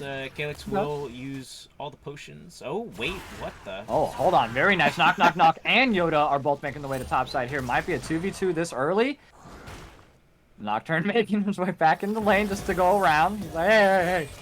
And good engage. There goes the stun off on the Magic Man. Great engage from Mustard Cat, though. But Viator's also going to get poked down quite heavily by Kodak at the same time. So I don't know if that was kind of worth it in the trade overall. But still, all 3 health pots also being used immediately from Viator. And there goes the level 2 by Mustard Cat, but they are level 3 on the side of Shrimp Gang here. Viator has the exhaust put on him as well. Yeah, no mana from the side of Magic Man. There goes the heal's going to be forced and used. There goes the rake. The stun's going to go off Viator. He's getting poked down by Kodak and Magic, unfortunately. Great auto attacks by Magic Man. I mean, that was very wonderfully played by Magic Man. If he doesn't have any abilities, that's okay. I still got autos and I am ranged. It's true, but look at the CS difference already growing on Viator's side. And the wave is being kind of, you know, in favor of Eggplant. So, and Yoda's down there, so is Knock Knock Knock. The first dragon is going to be a cloud. That means we could get a spicy soul this time around again. Oh, I hope so. great. Man, nice combo coming in from Ninetales on the hottest cashier there. And Calyx unfortunately getting caught out by Nock and Tony there. Nock picking up his 2nd kill of the game. Flash force used by Magic Man and Mustard Cat to lock the stun down. Great peel coming in from Magic Man. The flash used by Yoda. He get the one more. So unfortunate flash used by Kodak as well. Still has the cleanse available. Nocturne, the flash, and the alpha strike. Picking up the 3rd kill overall. Viator's going to be a quite easy one as well. Oh, maybe not. Hold on 1 second. Great job from Viator. Sidesteps the Q from Magic Man. There are 3 really low members. Let's see how he plays it. 1 kill at least picked up. The follow-up by Seraphine or Magic Man there. And yeah, Kodak picks up the kill off on... Wow. What Yoda. a turn of events. Wow. He's putting up a better fight. He has 1 more kill than he did last game. So great job from Viator. Overall, I love to see that. But Knock Knock Knock is getting so far ahead already. That is a recipe for disaster once again. Like, if you get any heat ahead this much, they're gonna run over the game, and there's nothing that Yoda can do about it. So really good for Knock Knock Knock. I like the showing. Like, he's kind of matching Yoda in a sense now this game, much more than last game. He knows that now, hey, like, I got this lead. I got the first blood. I can take it. Take it even further. Yep, and had the red buff as well. That's just a little cherry on top of the little gankaroonie there. So, Yeah. you know, you can't argue with that. A built-in slow plus a burn. Yeah, I'll do that all day, please. Thank you. Yeah, very true. And the trades continue on the top side, but they're a little bit more even this time. We don't have the first blood coming in for Ninetales. It's like Mecha Godzilla versus Kong. It's just like, what is happening up there? Just two big titans battling it out in the top side for dominance, and still, farm is looking pretty good overall.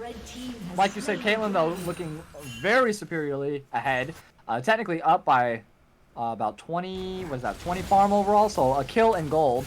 Magic Man along with Knock. Great disengage there from Viator though. Knock focuses down. Kodak picks up the kill. The Ornhorn popped on Honda's Cashier. They're going to take advantage of the 3-man gank on bot lane. And, yeah, I mean, these are the rotations that we saw last time, but still, 3 kills left onto Knock, like you said. That's kind of huge. Great flash forward from Tony to dodge over the Q of Yoda. He frozen in Tomb lands onto Bonobo, but he has nothing to save himself. Tony gives the kill up onto Yoda. Woo! All right, so they are making their way back a little bit, slowly but surely. Viator getting poked down. He just got back in the lane, too. So unfortunate. Yeah. And yep, off he goes again. See ya. Off he goes again. You know, he had a pretty okay start, and now, you know, Kodak has 2 kills, so looking pretty good to build the same, you know, Eclipse build there. Oh no. Oh, finding lands by Calyx, but no, knock. He is just like you said on a ganking spree right now. Oh! That was great. That was a great move by Calyx. I love the final spark in the other direction to just get him so low, and then of course the focus from the tower there. No kill picked up by either member from the side of Shrimp Gang. Crazy. That would have been possible. Crazy move. Tony had the Entomb, right? Like Tony used the Entomb up top side on Ninetales, so he didn't have that.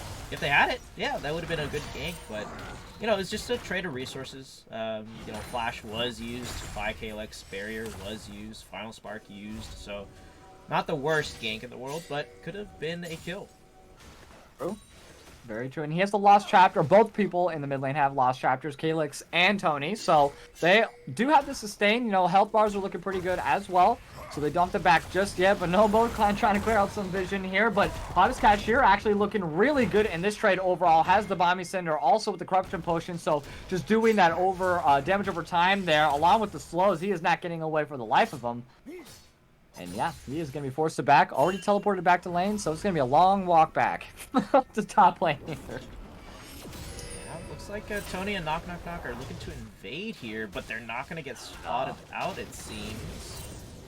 Might just go for that Scuttle Crab there. Has nothing else really to do right now. Just getting the jungle camps. You know, Yoda can't really invade now. Knock has the 3 kills under the belt. A 30 CS differential in the jungle. You hate to see it, but it looks like, you know, there's a lot of calm things going on. Oh, never mind. Yep, Ornhorn getting blown right as soon as you say that, and here comes Yoda with a nice cease and desist to go ahead and stop Hottest Cashier. And oh, great flash to dodge the engage as well. Knock is going to make his way there along with Tony. They are going to fall for the bait over. Yes, great engage. Yoda forces the flash. Ninetales left alone in this 1v2 situation. Hottest Cashier playing back and forth. Calyx making his way up there. The Frozen Tomb is going to be used. Great shield from Calyx up to the back line.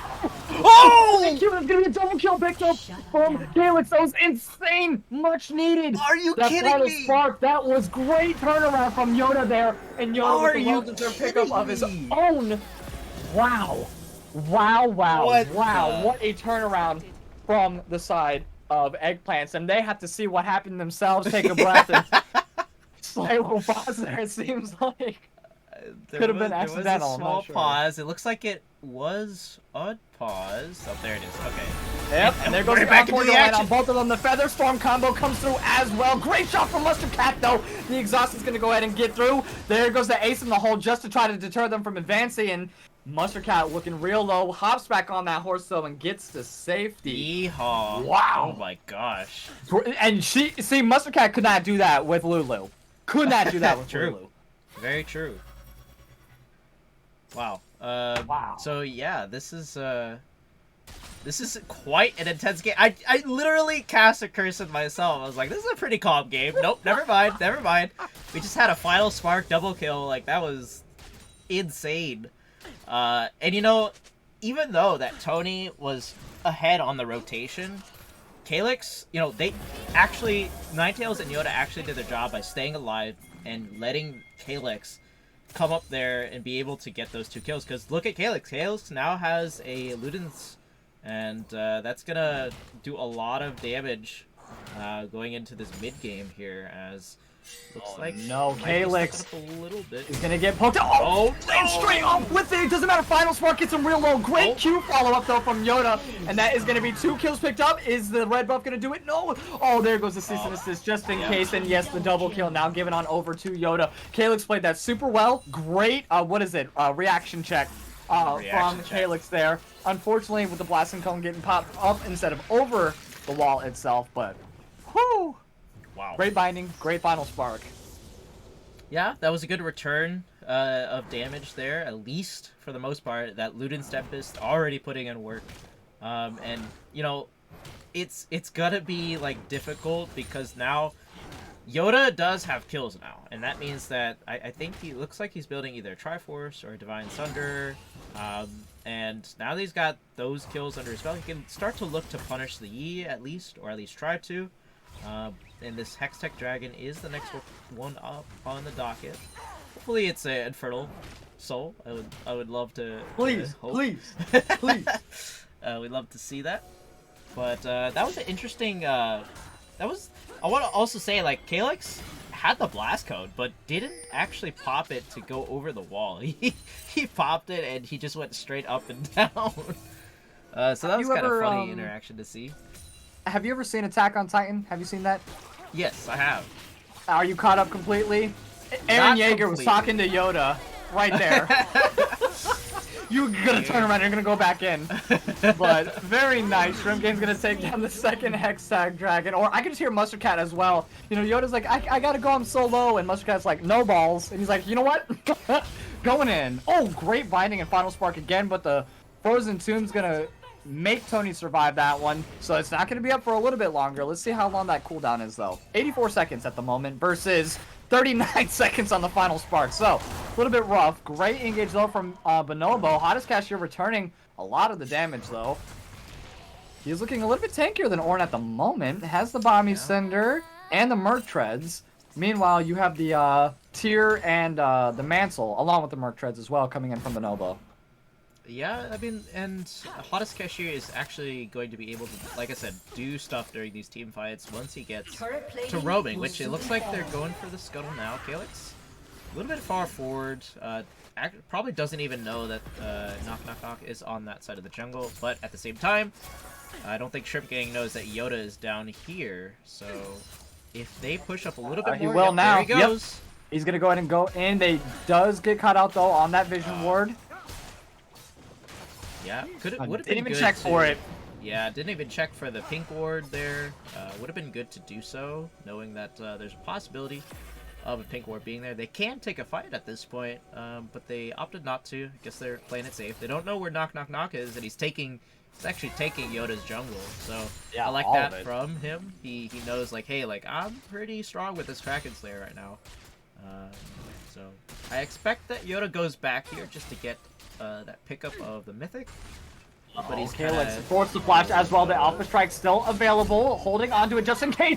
The final spark is going to land very nice with that extra resistance on the Master EW. Yep. Pretty stupid in my opinion. He's already dumb broken. Don't need to make him even more broken, but alright, right? Tony flashes? Oh, hold on. Yeah, Tony had to flash away from that just in case. Yeah. I think he was going to get caught out by the Lux E there if he didn't.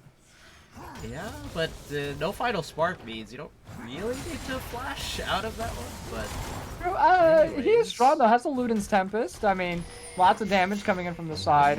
Hold on a second, the Ornn Horn is going to pop, but Bonobo forced to use the Unstoppable Force, and yeah, just like that. Forced to use the Unstoppable Force. Well, I had to think about it before I said it.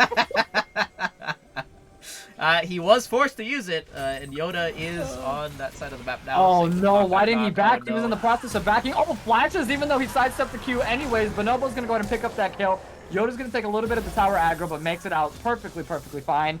Nice job from Tony and from Calyx actually put the roams going towards top side here. Tony, Yoda forces the flash just to get away, a little bit nervous. The final spark's going to go through along with the cease and desist. Is the off the strike going to be in time? No, it is not. Neither is the frozen tomb. Tony held onto it for his own selfish needs. Darn you, Tony. Yeah. Holds on to it, but doesn't elect to use it, and you hate to see it, but you know, top side seems to be the name of the game for Eggplant here. Like, all the resources are on the top side of the map, almost at all times. I like this really blame look, him. especially now that Calyx has kind of gotten to roaming. We didn't see a lot of roaming coming out from Calyx during the last game, so now we get to see that, and it's kind of working out for him.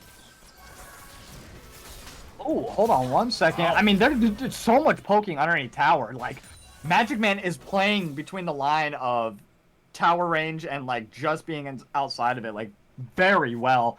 Getting so much damage. But in the meantime, they are on the side of Eggplant. Going to pick up the Rift Herald here. I do like that. Gives a little bit less. The Encore is going to miss, unfortunately. Calyx making his way down to bot lane along with Tony. It's like they are reading each other's minds. There goes the Featherstorm, but it doesn't matter. Mustard Cat is on a mission on her own. Calyx in a 1v2 situation. Unfortunately, Vader's trying to make his way up there. Great slow. The teleport's going to come through. The shields are also clutch. Misses the Q. Unfortunately, the final spark unfortunately splits them up like Moses, and down they go. Nice job from Viator to go and use the Gale Force. There goes the Ornhorn, knocks up. Viator flashes forward, gets the shutdown. Down goes Viator as well. Knocked off with the great gank. The Alpha Strike is going to take him down. He is going to focus down Mustard Cat. Another teleport's going to be coming in, and that's going to be from Tony, but doesn't matter. Bonobo is going to take down. Knock here. The cease and desist focus. Very nice. They know they don't have the tomb. It was already used. Tony is going to be the fourth member down for the side of Shrimp Gang. I'm sorry, third member down for the side of Shrimp Gang, and that was a very well team fight for the side of Eggplant. Oh my god, great times. It just was like 5 minutes long though. Whew.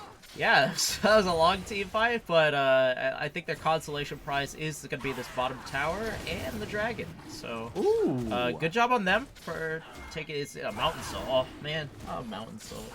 Oh man. So, anyways, I think that, well, I guess they're not taking. Oh, there's a tower. Yeah, there it is. Yeah. Okay, I was like, He's almost slow with it. He's not. He doesn't have Thor's hammer. He's got Orin hammer. Yeah, but either way, I think that it's good that they're using these leads and coordinating on these roams, because that's what we didn't see the last time, and especially not towards bot lane. Like all of the leads were going to the top side of the map, but now it seems like Vader is in a better position than he was last game, for sure. Absolutely.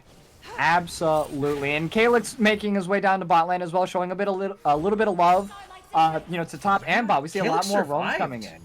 He survived for so long against in that 1v2. I was surprised, because he should have died there. But I don't know if Tony used the Entomb, and I think it was only Magic Man and Tony there, right? So they just couldn't put out the damage.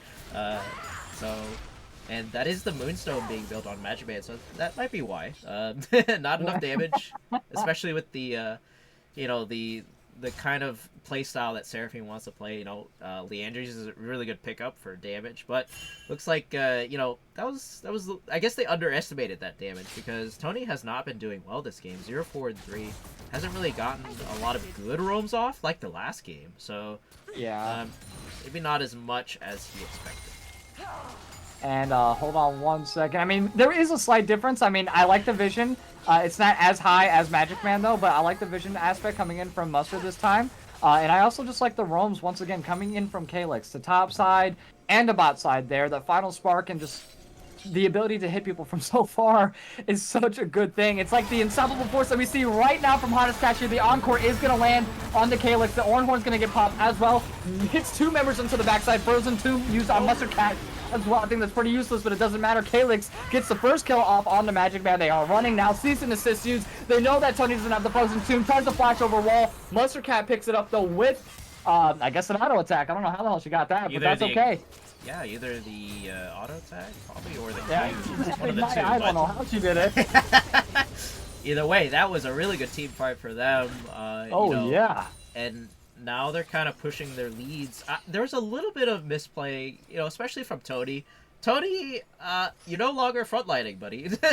No. You do not have the tankiness as of yet. You do have the stopwatch now, but like, yeah, you're not doing as well as you were doing last game, so that's kind of a little bit useless, especially if you use the Entomb onto Mustard Cat. I think that was pretty much the wrong target, because you want to Entomb the highest damage dealer in your face, right? So either way, though, I don't think he can actually reach Viator without using his E to get in, but then you get punished anyways, so it was kind of an interesting fight. It was really crucial that Yoda picked off Magic Man there, though. Because the Encore was already used, and it only got one, and it didn't really do much there either. So I think their game plan, right, is to stay away from the Encore, stay away from the Entomb, stay away from Kodak as much as possible, and Kodak doing a really good job staying alive this game again. Only one death this time, and I know that he went deathless in the first game, but did snag one kill for Eggplant there, but I'm liking these rotations. I really like the way that this game is playing out. And it's pretty close. Like I said, Knock Knock Knock still has the potential to carry this game, but it's a lot harder when a lot of your teammates aren't on the same page. That is very true. And for those that have seen us for a long, long time, and Wookie, you've heard this uttered from me a million times, and you'll hear it a million more, my friend. Mental resets. One of the biggest things that we see in Team Gap history is the mental reset here, and it looks like Eggplant definitely did that moving into game number 2. Yeah, jungle's down a little bit in farm, and yeah, there's a little bit of misplays here and there, but overall, tremendous turnaround in the overall playstyle of the whole team. Working together, and they kind of carried their win over into game number 2 here. It looks like it's kind of a little bit, oh, look at us. And Lissandra's like, oh yeah, I did so amazing last game, and here they are 0-5 this game. So not exactly the same, but still, great job from Eggplant. Moving in from that very close game. Yes, this is going to be an intense fight for this dragon. I mean, we do see a lot of summoners available on the side of Eggplant, and there's a couple of flashes already taken up or used. I think for Shrimp Gang. Yeah, it looks like Tony is the only one with flash down right now. So this is all for nothing. Uh-oh. The Noble's kind of stuck in the pit here. Yep, here goes the Ornor's going to get popped. The Unstoppable Force is only going to land on 2 people. The Encore, though, hits the back 3, but there's no follow-up from the rest of from the rest of Shrimp Gang. There goes the Noble on the back line. This survives. Fairly great double kill picked up by Yoda. I'm sorry, not by Yoda, by Viator there. That's going to be 3 members down from the side of Shrimp Gang. Kodak Mac is going to try to turn onto Viator, but no, Mustard Cat is not going to allow anything to happen to her boo. Magic Man flashes out there. And that's going to be 0 deaths for the side of Eggplant. Now, they're getting real low with this dragon playing with fire here. Technically with stones, I guess. But, I mean, great team fight. Great team fight for the side of Eggplant. Again, the spacing, the positioning, they're just not allowing... Well, yeah, they did get hit by an Encore, but they were so spread out that there was no follow-up from the side of Shrimp Gang to capitalize on the Encore hitting 3 of the people there. Yeah, that's definitely true. Great job. You better take my job analyzing, because that was pretty spot on. The analyzation was of that one was it was just all positioning, right? We had said earlier that the more that Eggplant group up, the more they're in they're waiting to be Malphite ulted, right? So spacing out like that was really good, and I don't even know who Hottest Cashier ulted. I didn't even see the Unstoppable Force Circuit was used. But I think it was way. on to Ninetales and Calyx. Oh my god! Calyx is doing so much damage with that final spark. You saw the edge of the screen there, chunked Kodak to half health. Wow. Yeah, but regardless, the spacing. I think that was definitely a key component of them winning these fights, and they're gonna try to continue to do so. I don't think there should be any changes. As long, the health bars did get low, right? The health bars were very low from both sides at the end of the fight, and that's a bloody fight. But Yeah. you know, it worked out for their favor. But I do think that Shrimp Gang, like, they're not as, it seems like they're not as coordinated, or something's going on with them this time around. So Tony is very far behind this time, right? And Yeah. in game 1 he was very far ahead, and was doing a lot. Oh my gosh. Yeah, Kodak is just eating everything to the face Eating this those. time. He just got back too. He did. That's the moral of the story. You can't ever just face check your own lane. Oh no, Doc! He's gonna get picked off by every member except for Bonobo there on the side of Eggplant. I love the roams that they're doing. They started Baron. They know that they're on it, so they're like, okay, we're gonna bait them over, and executed that perfectly. No knock, no problem. They're gonna take a nice, easy Baron here. Hopefully, Magic Man could technically steal it, I guess. Encore is available, Yeah, good. but the rest he of the doesn't team have a is lot not of gonna damage. follow up though. Yeah, I mean, they could follow up. Tony's on the bottom side of the map, though. I'm not really sure. Look at Bonobo. He's just eating all these tower hits. Doesn't matter. Final squad from Calyx, though, is going to take out Magic Man. Great unstoppable force used from Hottest Cashier, but that is okay that she saved them enough time to pick up the Baron. Yeah. Oh, Sacrifice. the hero play. At least he got one with getting taken down. So I guess not all is lost. And Lux typically wants to stay with the Baron empowered champions of her teammates, anyways. So, what a good Baron play there. They're 7K ahead this time around. Woo! Complete change from last game. They started off, pretty even and were strong during the early stages, but it wasn't this much. And I think that there's still a chance for Shrimp Gang to come back from this. Like, they have Kodak. Kodak has been farming and staying alive for the entirety of this game. 3-1-3. Like, still building the same stuff he was building last game. He's just having a repeat game. But the problem is that none of his teammates have had the same success as him. So it's going to be hard, I think, for him to navigate these fights. That would have been an instant death last game. Right. Just let that Well, it was. It was. It was. Yeah, we saw it. We saw it happen. Yeah, we saw it happen. Especially, with Kodak Mac being there, right? Like, we saw the Eclipse pop and the Murmana. That exact play happened last game. But this time around, Mustard Cat is on a tank, does have the shielding, does have the CC, so... and the 2 mountain dragons on top of that as well. And the 2 mountains, yep. Those are important as, 40 seconds. We're kind of lingering around this dragon. I'm not really sure what Eggplant are doing, because they have Baron. I'm not sure if they're like, let's just not do anything with this Baron, or like push a lane. I know, but it Orc looks should have been like- pushing topside. Yeah, I mean, he was, and then he left, and now they're all 5 mid lane. As Dragon is coming up Hottest soon. Cashier, along with Magic Man, making the way on the backside of the flanks. Same thing with Kodak as well. They have a nice Wombo. no. We can have a Feather Storm, Unstoppable Force, Encore. There it goes. A nice 3-man knock up there by Hottest Cashier, but to no avail. Calyx is also getting taken down pretty low. Does fall, though, to Kodak Mac. They're not focused onto Mustard Cat there. The Frozen Tomb is going to hold her in place. Oh my god, great rake back to go ahead and stop Yoda's advancements as well. 3 members immediately down for the side of Eggplant. Great Wombo. We called it. That's what happens. Why they are not utilizing the Baron, or what weren't utilizing the Baron a little bit more, is beyond me. This is exactly rinse and repeat that we saw last game too, Wookie.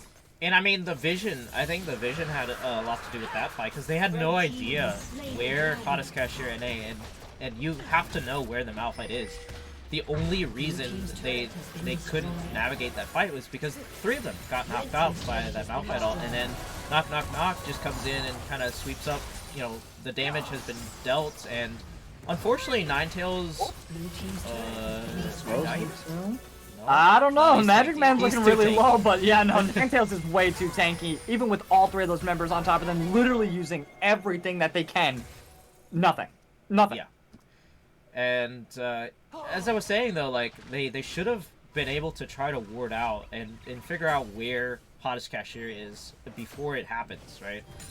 Good reaction checks, though. They did flash away. Several members flashed away after.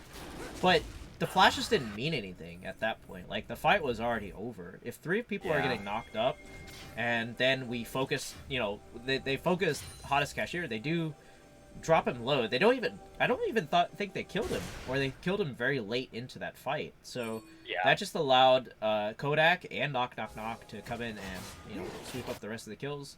Exactly what you want to see, right? And even though that like they're getting picked apart in these team fights, I think Shrimp Gang still are coming back with a vengeance. Oh yeah, Shrimp Gang is not far. They are far from over in this one, And even if they do lose this one, they still have one more game to go ahead and prove themselves. And hold on 1 second here. Great double combo coming in from Yoda and from Ninetales. Forces the zone here, forces the Frozen Tomb as well, but no follow-up this time for the rest of Shrimp Gang. They cannot do anything. Kodak is not in the same position that he was last. He's 5-1, but he is not in the same position as comfortable as he was last game. Like, he can't just step up with no worries like last time. And here they go. Oh my gosh, Viator. Yeah, the Q, is he going lethality? No, he's not. I mean, kind of, I guess. He has the LDR, he has a collector as well, and nice scale force. I do like the mobility on that. And there we go. They went through this time with the inhibitor. They are definitely making up for a lot of mistakes that they had made last game. For certain. Yeah, for certain. And I mean, sure, they haven't really focused Kodak back. I think is the most dangerous person on the team as of right now. Right. Other than Knock Knock Knock. Knock Knock Knock is at least killable though. But Kodak Mac has been building the same thing. He's gonna go the lethality.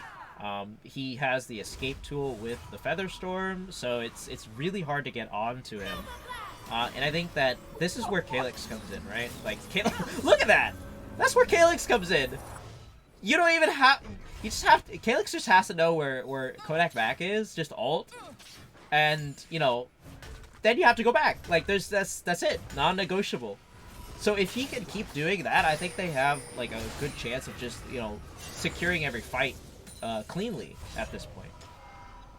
They definitely do. I just love seeing the off-screen Kodak just like la la la la la trying to fall, and also Final Spark is just coming out of nowhere. He's probably like, come on, man, like just give me a break. He cannot get a break. He should be the only target, maybe aside from Magic Man, that should be getting hit by these Final Sparks, right?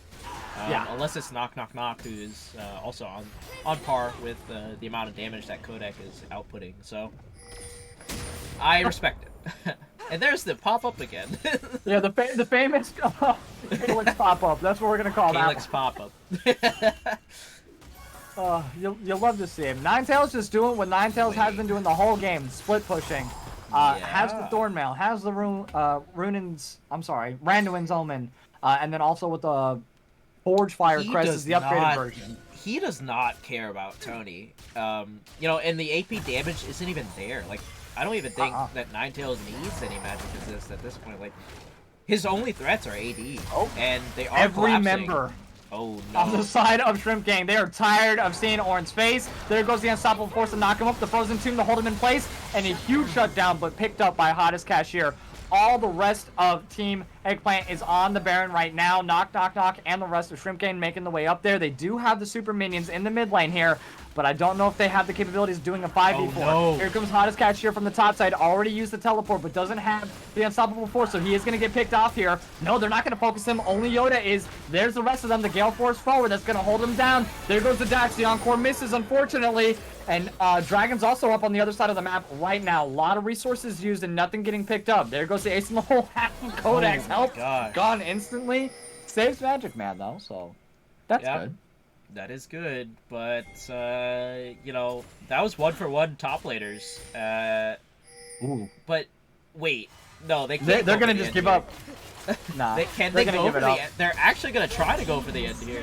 Are you Look serious? at the super minions. No way. Oh, and there's a... Oh, no, misses. That would have been one of the best things I've ever seen if that would have hit. There goes Ninetales. He's going to go ahead and try to focus on the towers with the procs, and the rest of Shrimp Gang is here. There goes the Frozen Tomb to hold him in place, but it's Ornn. He's not going to care. There goes the Ornhorn as well. 2 members knocked up. There is the Featherstorm. Mustard Cat looking real low, and Viator's going to go ahead and pick up the kill, though, onto Magic Man. Knock, knock, knock. Is going to be trying to dive underneath his tower to get a little bit of support. Mustard Cat, though, zoning him out single-handedly. The first Nexus tower gone. There goes the second one. Theater's gonna pick up the kill on the hottest cashier. Even though the flashes are being used, it's no use whatsoever. 4 members down. And now the Nexus, that is Game a fantastic 3. game 2 victory picked up by Eggplant. And this is going to be a game 3, my gosh. Wookie. Is my prediction Best gonna come quarterfinals through? ever. Is my prediction gonna come through? Oh, Everyone my who gosh. won the 200,000 points in game 1, you better vote all of your points in game number 3 here. You were confident in game 1. Let's see how confident you are in game 3. Yeah, I think that was a great game coming out from Eggplant this time. A lot of changes were, it's the adaptability that came through for them. Yeah. Definitely making sure that their champion picks, even though the Rel was kind of like out of place on the draft, I think the execution coming out from, so it kind of flip flops, right? The execution coming out from Shrimp Gang was off this game instead of the draft, right? They had a pretty good draft. But the execution, maybe it's just me caster cursing. I don't know. And I mean, it was such a weird game because, like, Tony was so important game number 1. They didn't have a front line. He took on that role. He was doing everything. And then he was just in that mindset again of, like, I need to be front line. But it's like, no, you have Cashier on Malphite this time. Let him front line. You have Magic Man with Seraphine. They can go ahead and peel. You can be a part of the peel process as well. Yeah, and definitely entombing the wrong people. It was very unfortunate. Not entombing his own team as well when they should have been. It was crazy, but that's all right. We still have a game 3 left in the arsenal here, so we're gonna take a small break while we go ahead and get it set for game 3. Don't go anywhere. It is now tied 1-1. Eggplant and Shrimp Gang here. We'll be right back with you all.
right, welcome back, all of you wonderful, wonderful people. It is your boy Rylionn and Wookie Monster, and tonight's best of 3 series for the quarterfinals, Shrimp Gang versus Eggplants, could not be any more of a banger. Game 1 going on over to Shrimp Gang, Game 2 going on over to Eggplant in dominating fashion. It was absolutely amazing, and here we are about ready to get into Game 3 Same draft. sides. Wookie. Same sides as well. Same So Eggplant sides. once again on blue, Shrimp Gang on the red side. This is it though. This is for all the marbles, Wookie. This is it. This is. No more after this. I predicted 2-1 in favor of Eggplant. So let's see You how did. the draft goes. It's the same thing. It's the same exact thing. Wow, is this game 2? Like, what happened here? Is this game 1? What's Is happening? this game 1? Like, what's happening? All the games are just pointing at each other like, hey. We're just a gentleman's agreement is what they did. Gentleman's agreement. Yeah. These are the champions, man. No changes. No changes. No, Or no that's it, changes. that's it. Nope. Literally exact same 3 games. It does. I'm not even gonna talk about them. Doesn't matter. Let's talk about the last game then, since they're just gonna be doing this. Last game, amazing turnaround for Eggplant overall. Great strategy. Great job keeping the distance as we were talking about. And it seems like either they were listening or they just picked up on it as well. And I know Laser Snack is probably in there like, hey, you got to adjust to this. This is what you got to look out for. Tony also didn't pick up any damage that game. It was going, once again, that defensive front line survivability, but it's like, you're missing a lot of damage because you had Gwen last time and now you have Malphite. So, ooh, they're gonna pick the top laners this time around. We got a different top laner on the side of Shrimp Gang, 3 in a row. So it's a different top laner for each of Hottest Cashier's games. Mordekaiser, I think, is one of his, if not best, or like one of the best top laners that he uses, or he can play properly. So it's something like that. That's why they banned it out, or at least in the second phase. But now that they saw Ord and were like, hey, like, let's just pick Mordekaiser. And the Zeri pick up here for Shrimp Gang, I think, is also a pretty big step. that's a big pick. That's a great one away from Viator. Also, we've seen the highlights about 1,000 times ever since you've enacted that. We've seen what Hottest Cashier can do on that Mordekaiser, okay? So, absolutely unreal. Still, I think those are great 3 solid bands, Nocturne, Set, and Trundle. We have the Vi being picked up again by... Oh, this time it's going to actually be... It's Wait, Yoda. what's going Yoda on? Vi again. Okay, they just aren't in order. Okay, I was just like, what's going on? Yeah, Yoda's on Vi again. And then, let's see who they're going to go with. Do you think that they're going to go with the mid laner again this time and save bot lane for last, or...? I would like to see it. It is going to be the same. Thank God. Okay. Yeah. I was like, I hope it's Lux again.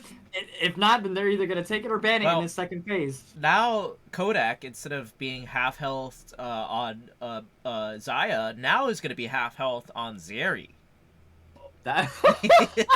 Yeah. Wow. Yeah, big differences. You were going with that. They are going to pick up the Zinzao here for Knock Knock Knock. He did play Yi twice, and he's just like, all right, I'm done with that. But I do think that's a good deterrent for Lux. This is a good drafting technique, right? Like, you want to draft against what is already chosen, especially because you're on red side. And Zinzao is a really powerful jungler. Did receive kind of a few nerfs due to several other things being nerfed. It's just the nature of the game, right? But Zinzao is still pretty up there, right? In terms of solid. play. Pretty solid champion in general. And now we get to see him dodge the Luxalt with his own Crescent Guard. So a couple of different bans here, though. We saw the Jinx, banned away several times already. Now it's going to be the Karma banned away because they're responding to what Zeri wants to do with the lane. So I can see that. I'm surprised they didn't just ban the Zaya away from Kodak in general. I mean, yeah, they lost last game, but he was still I think 6-2 by the time he ended that game, and still great presence in lane, great. And I knew that they were going to take the Caitlyn ban. They were comfortable on it last game, so and it was successful for them. So I definitely would expect to see a Zaya ban. I would hope. If not, I mean, they did have the Urgot ban as well, but since they already have the top lane, I mean, I don't know why they would do that. Yeah, they already have and the there goes Zeri the as Victor. well. So, Oh, that's true. and I Never mean, mind. that is, Zeri can be a flex pick. I've I seen forgot she was Zeri there. mid work Yeah. out, especially with like mid king picking it up in the You're mid lane. right. But I think that kind of has gone away with how we've adapted to Zeri's playstyle and what she wants to do. And I Yep. think at this point she really needs a support to get her through, like Lulu, to get her through to the late game. But it's gonna be hard. Uh, you know, Having such a short range bot lane is going to do a little bit more damage to Vi and Ornn in general, but Lux is still there. Lux is still going to blow Right. you away before you even get to the team fight, which is what Zeri Absolutely. wants to do, right? Zeri wants to be zooming around in these team fights. There's not much pick potential because she doesn't have any sort of CC other than, Lulu slow and a slow of her own. So it's okay. Jin Ooh. Nami. I Wow. like I like that. that. I Yeah. like that a lot. And the Lulu pick is a little bit odd to me, only because they don't have. Yeah, they have the Vi, but they Right. don't really have that much engage. Yeah. In order for Lulu to capitalize, that's what really her ultimate is there for, to disrupt, and the polymorph as well. And they just really have to stay back a little bit. Their main damage dealers do, anyways. I mean, Jin's not going to step up. Neither is Calyx. He could just use Final Spark. He has his E's. He has his bindings. There's just so much going on. I disagree with the Lulu pick overall. I think that's the weirdest one. Yeah. But what do you think now that the Oh, I think Eggplant National have a complete. solid composition. Jin towards the later stage of the game is going to blow up Zeri. Doesn't Oh, yeah. matter like how big Zeri gets. If Jin gets to that late game, Jin will blow people up, especially with a Nami behind him. And Nami pairs well with Ornn already. Oh, yeah. And then the rest of the team kind of lines up with what they want to do, right? They can team fight and they can get picks off with this Lux. And Tony being on Lissandra for the third time, man. Like, I understand it, but like, it didn't work well against the Lux. I mean, it worked pretty decently. But I do think there has to be some gameplay changes coming out from Tony for this game, especially because he kind of fell behind very early on in the second game. Did really well in the first game, but that's only because he got a lead. If he can't get that again, we might just see the same thing happening where he's getting blown up regardless of his Entomb or his Zonias or whatnot. So we're just gonna have to see. We are gonna have to just see here, and I mean, first game Tony did really well. Second Yeah. game, not so much. So third, he's got to flip that coin one more time to see how he's gonna do. And once again, Calyx phenomenal roams last game on the Lux. So I definitely expect them to happen quite often again. It was very successful, helped the team out a lot, and she was able to get that very much needed double kill on the top side there. And that's what really started her snowball journey there, was the first two kills getting the double kill off that final spark. Right. Like, amazing play. So, like you said, even though Tony roamed first and was able to get up there to provide damage, they were able to survive just long enough to have Calyx go up there and finish it with that We'll final see if it spark, happens so. again, because that crucial moment was where Calyx got ahead, right? So it depends, right? If Tony makes a successful roam this time and they don't know, or they don't expect it, or they simply just disrespect it, it might turn out the opposite, right? Hottest Cashier could get 2 kills this time on Mordekaiser, and that's crucial, right? I think having the kills onto a bruiser like that, especially up against Ornn. The thing is, though, the thing that's interesting also about Shrimp Gang, I guess they mispicked or didn't have or had an issue or something. But anyways, what was I saying? So yeah, it's gonna be interesting seeing how the top lane plays out, because I believe, don't quote me if I'm wrong, that Mordekaiser actually gets countered by Ornn because he can actually negate the Death Realm if he times his W correctly. I'm pretty sure. I'm gonna be honest. I don't really know that many champions that counter a Mordekaiser. So, I'm still gonna give it to Mordekaiser in that 1v1 aspect. Plus his ability to take anybody into like that Nether Realm or whatever it's called. It is kind of a big deal, and it forces them to have to make at least that Quicksilver sash build or item at least. So that's 1,300 gold that you have to give up. That's a whole item slot that you have to give up as well. And that's where is it going to be worth it though? The poke comes in, right? Because That's if true. you get blown up by Lux, or at least half health by Lux, Are you gonna pull anyone into your death realm and expect to get out alive? You know, so it and Mordekaiser kind of you know, he does need a little bit of a safe laning phase to get through to his level 6, right? But we've seen Yoda go up there multiple times to get a kill onto Hottest Cashier. So I guess he kind of expects it at this point. But Ninetales has been on Ornn 3 times and has done extremely well all 2 times, right? Absolutely. So I expect him to actually excel again in what he needs to do, and he did learn his mistakes from the first game, it seems, during that second game. So I do think that they have a strong top side again, and that's just what's gonna get them through this this game. Now it's down to execution, like I said. All about that execution, baby. But I believe in Shrimp Gang. I think that they're gonna have a nice mental reset. But Wookie, you already know what question I'm gonna ask you here. You know, it's the last game. You have to pick one. I know you do, my friend. Eggplant. Yeah, Eggplant. They got the comp this time as well. Now they just need to do the execution, right?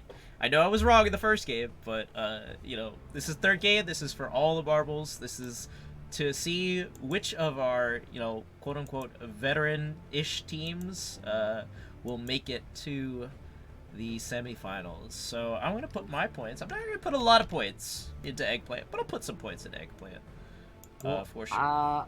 Not sure what's going on. They had to exit out again. I guess they're having some difficulties. But yeah, I will go ahead and make sure that we kind of reset the lobby.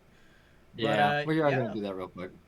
Well, let's go ahead, though. Let us know who you all think is going to win this game. Game number 3. This is it for quarterfinals. Eggplant Shrimp Gang. 1-1. Best of 3. That's it. Let us know. Drop your channel points down below. And we are going to cut it, though, to a small intermission while we go ahead and get the game set up for you all, though. Don't go anywhere. We will be right back.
All right, welcome back, all of you wonderful, wonderful people. It is your boy Rylionn and Wookie Monster bringing you this absolute banger of a series. Eggplants versus Shrimp Gang, tied up 1-1, same size as they have been the entire series. Eggplants will be on blue, Shrimp Gang will be on red, and it's just been non-stop action, just back and forth. We had a first blood last game, 50 seconds. Viator getting caught out, Yoda stepping up a little bit. Just gonna get that vision ward out, and yeah, they're just leaving. This is the second game they've done this. They did this game one as well. I don't know what they're trying to accomplish. Can you explain? I think they're just trying to look for an angle, right? Because they want to make sure that at least one... If there's somebody that just walks up, they want to punish that. And that's what they did to Viator, remember, in Game 2. Absolutely. So, they're just looking for that angle. And they're doing it. They're kind of doing it different styles. It seems, just to make it randomized. You know, right? Like, hey, this game we're gonna go up here. This game we're gonna go down there, and then flip flop, right? Because they, I guess they really expect people to kind of do the same thing, right? Become used to just standing around, not doing anything, and then you get caught out, and that's a free kill. You know, didn't really do that much good last game though. Unfortunately not, but it is a new game, so let's see how they play it. It's true. And you might have to refresh on the O there to get the vision score updated. I just had to do that on the scoreboard, but let's go ahead. Yeah, nice poking coming in early from Calyx on to Tony here. He knows well, what Tony has done the last 2 games. So do you expect Tony to do anything different build-wise, or just constantly keep on going on the defense here? You know, unfortunately, like, Lissandra isn't very versatile my in build God. paths, and wow, yeah. Anyways, so unfortunately, Lissandra isn't very versatile in build paths, right? Like, you're essentially a stun bot, just like TF late game, but without. Wait a minute. Yeah, hold on. Yeah, bot lane Viator and Mustard Cat. Nice engage here, using the range to her advantage. You know, missing the bubble, unfortunately. Hottest Cashier also losing these 1v1 duels against Bonobo. Like you said, great counter against the Mordekaiser is Ornn. I will do that for the rest of my life now. It is. It really is, because you can, you know, kind of negate the ultimate. Oh, no. Oh, nice flash from Calyx to land the binding, and a great Q to pick up the first blood. Yoda, very nice. That's the setup. That's the spike that you wanted. Great job from the side of Eggplants. Yeah.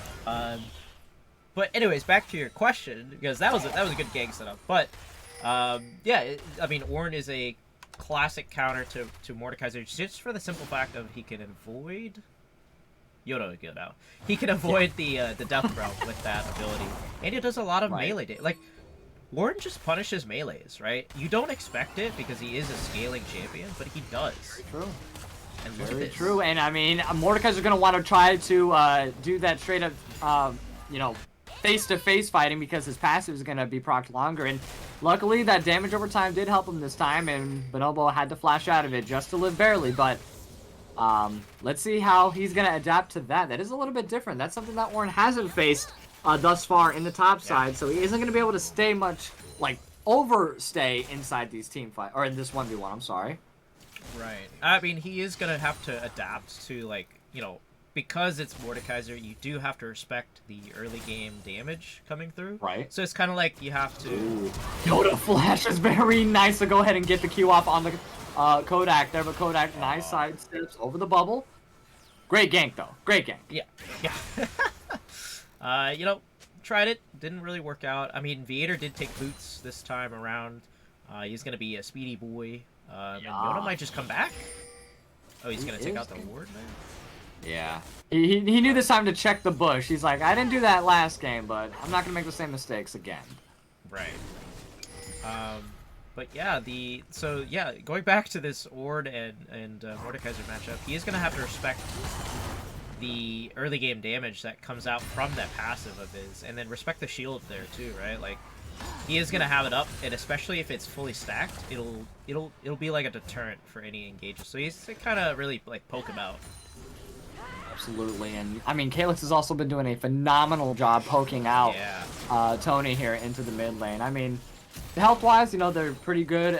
Once again, farm is also going into Tony's favor right now, but still, having an assist to 1 death, you can clearly tell, like, the synergy from the side of Eggplants is still there from last game, so great job for them. And alright, Cashier doing a little bit more patient trades here in the top lane. Nice solo damage comes in from the Q. Huge. And there goes Tony. Great engage. Gets the root off onto Mustard Cat. Turnaround, though, from Yoda. And down goes Knock. Picks the kill up by Calyx. And Calyx is now, unfortunately, going to... oh, no, he actually is going to get out. Very nice. Nope, never mind. Still has flash. Oh, no, he doesn't have flash. Really, he has the barrier. I'm so sorry. Oh, the heal comes in from Kodak Mac and not any mana, unfortunately. And 2 kills picked up for Kodak there on Zeri. And Zeri's one of those ADCs that kind of runs with her leads. No pun intended, but she does. Literally. But yeah, that was a really good fight for the side of Shrimp Gang to take, because Yoda was really damaged by Dragon. He couldn't do anything during that fight. And it's because Cloud Drake does so much at the beginning of the game when you have these low health bars, so it's really dangerous to try to go for that dragon unless you know you have a clear advantage. Oh my gosh. Yep, Cashier, nice flash, picks up the kill onto Bonobo underneath his own tower. But yep. That's what happens when you go against a Mordekaiser. I told you, I was like, Mordekaiser, I don't know, he's one of those guys. Yeah, you have to respect his early game, and it just seems like, yes, Ninetales has been doing well, but this is probably the first time we've seen him kind of stumble in this matchup here. So definitely have to respect, like I said at the beginning, like you have to respect the other team. They know how to deal. They're picking these champions for a reason. They're not picking them just to pick them willy nilly, right? So, Right. you know, I hope that Ninetales kind of adjusts to that. But oh no, Calyx same zipping up, nice story. flash from Tony here, but I think that was kind of unnecessary. But he just wanted to make sure that Calyx wasn't able to react, because we did see a good reaction check last time, where even though he was dying, he was able to get a nice bind, spinal spark out at the same time. So Yeah. no chance of And that now, happening this time. Tony has a lead. He is going Everfrost once again from that Kindle gem. This could be it, right? This could be the plays that are making this game go more and more in favor of Shrimp King. Absolutely. It's just a little bit rough right now, 2-5. Only head by about 1.5k gold on the side of Shrimp Gang here, but 2-0 on the Zeri, 2-1 on the Lissandra, and 1-0 on the Mordekaiser. That's a pretty terrifying Good start start for the side of Shrimp Gang here. Yeah, on all the carries, essentially, of the Shrimp King side. But Nice Q. Doesn't have the cease and desist available just yet. Bonobo getting poked down once again underneath his own tower. The ultimate is not going to be used yet by Hottest Cashier. I think he's waiting for the ganks for that. Realm of Death, that's what it's called.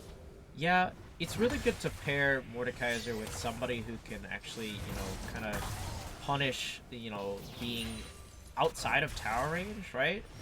Especially if you don't use the Death Realm until they're low on health, right? Because then you guarantee a kill, right? There's no way you're getting out of that.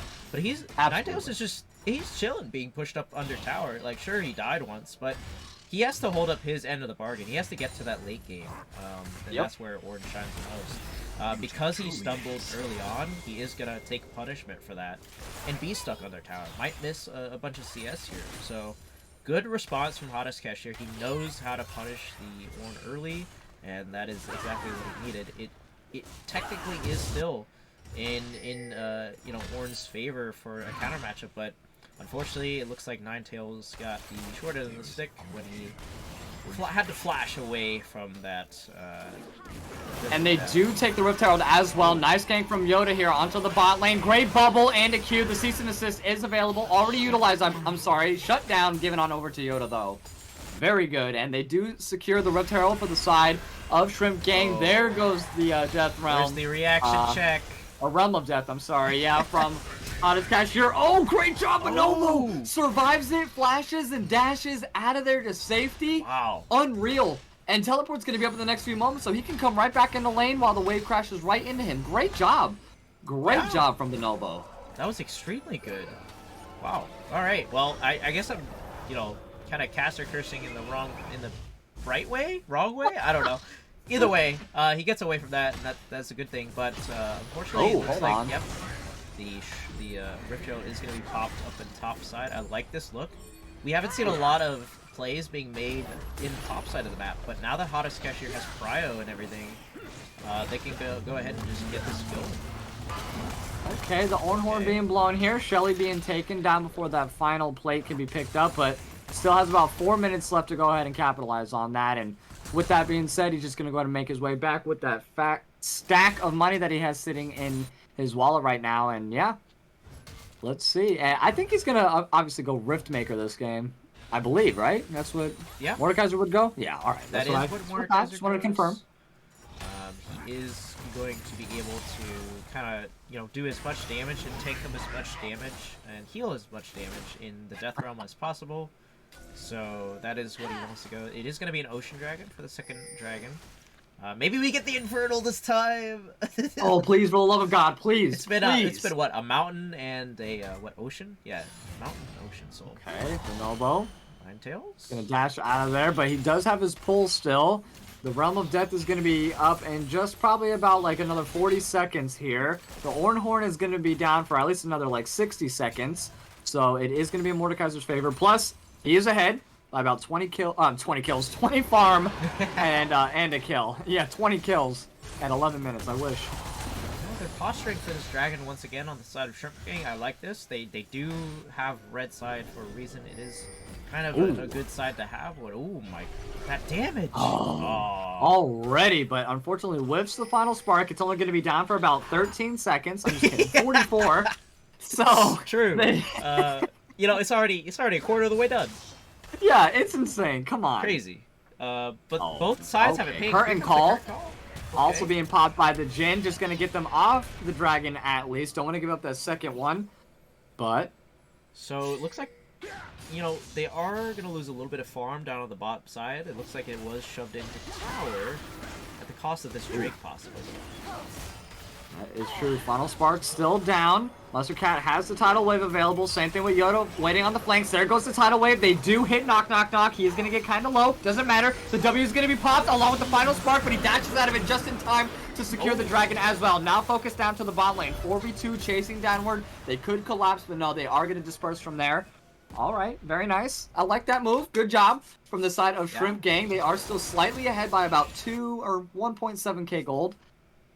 Yeah. And Casher waiting like Jaws in the top side. So this is a much calmer game, I think, than the previous ones. Yes, there has been 8 deaths, but those deaths haven't, like, there wasn't anything to do off of those deaths, and now we're kind of, like, there was no commitment from the side of Eggplant to kind of either you're taking the dragon or you're not, and or the fight in the dragon pit or not, and they opted to not. The circumstances were kind of off, right, because Calyx had already used Final Spark. Even though it was up again at the end, it didn't really do a whole lot because Kodak or Knock Knock did flash away from it or E away from it, either one of those. So there's just a little bit of off timing, but. We have a nice roam from Tony and from Knock Knock here. Uses the Frozen Tomb. Not much that Calyx can do there to react to anything. And down they go. 1 and 3. Definitely a different game than we saw last game from Calyx. And yeah, I mean, I think that's just Calyx. You know, you have to respect, like, obviously, like, if you see that your mid laner's gone, you don't have your bottom side warded, you want to lean towards the opposite side of the mid lane. And unfortunately, he was in the middle. So, just didn't really expect it, I guess. Right. They did their best, but you gotta be a little bit more patient. You can't be stepping up. I mean, Zen is a very different ADC, or I'm sorry, jungler than who did they go last game? Knock Knock. It was Master Yi. It was Yi. So you know he has the space. He has the gap closer, but he also has a lot more sustain than Yi does. So hopping in the middle of these teams is not really going to be that big of a deal like last game was. But he also went Eclipse this time instead of Stride Breaker. I think that's a little bit weird. Yeah. I mean, you know, Stride Breaker or Gore Drinker are both good ones. Or but Gore I Drinker, guess I meant. Knock Knock is looking for damage, I guess. And even though I kind of disagree with that choice, because I do think that, you know, you're facing... even though you have to get to the back line, you're not... That's not what your job is, I think, in this position. Right. I think you want to survive the front line as much as possible because you're going to be very squishy with this Eclipse. Right. I definitely agree, and I mean, he's not going to really be fighting a lot, you know, 1v1 solos in the mid lane here. The roams are going to be coming in from Calyx or from Bonobo, like, depending on what side he's on. And, you know, the Final Spark has a pretty nice range. It's not global range, but it's a considerable amount. Right. So, you know, you gotta always be on those lookouts here, so... Maybe he's the one that's gonna be half health from these Final Sparks. Very true, and we do have Hottest Cashier, along with Yoda, I believe, in the Realm of Death, or no, I'm sorry, that was probably Bonobo there. Forcing the flash, though, as all the members of Shrimp Gang are on the Rift Herald. They are gonna allow them to take the bot lane in response to it, though, but that is okay, and Calyx unfortunately stepping up, failing the flash over the wall.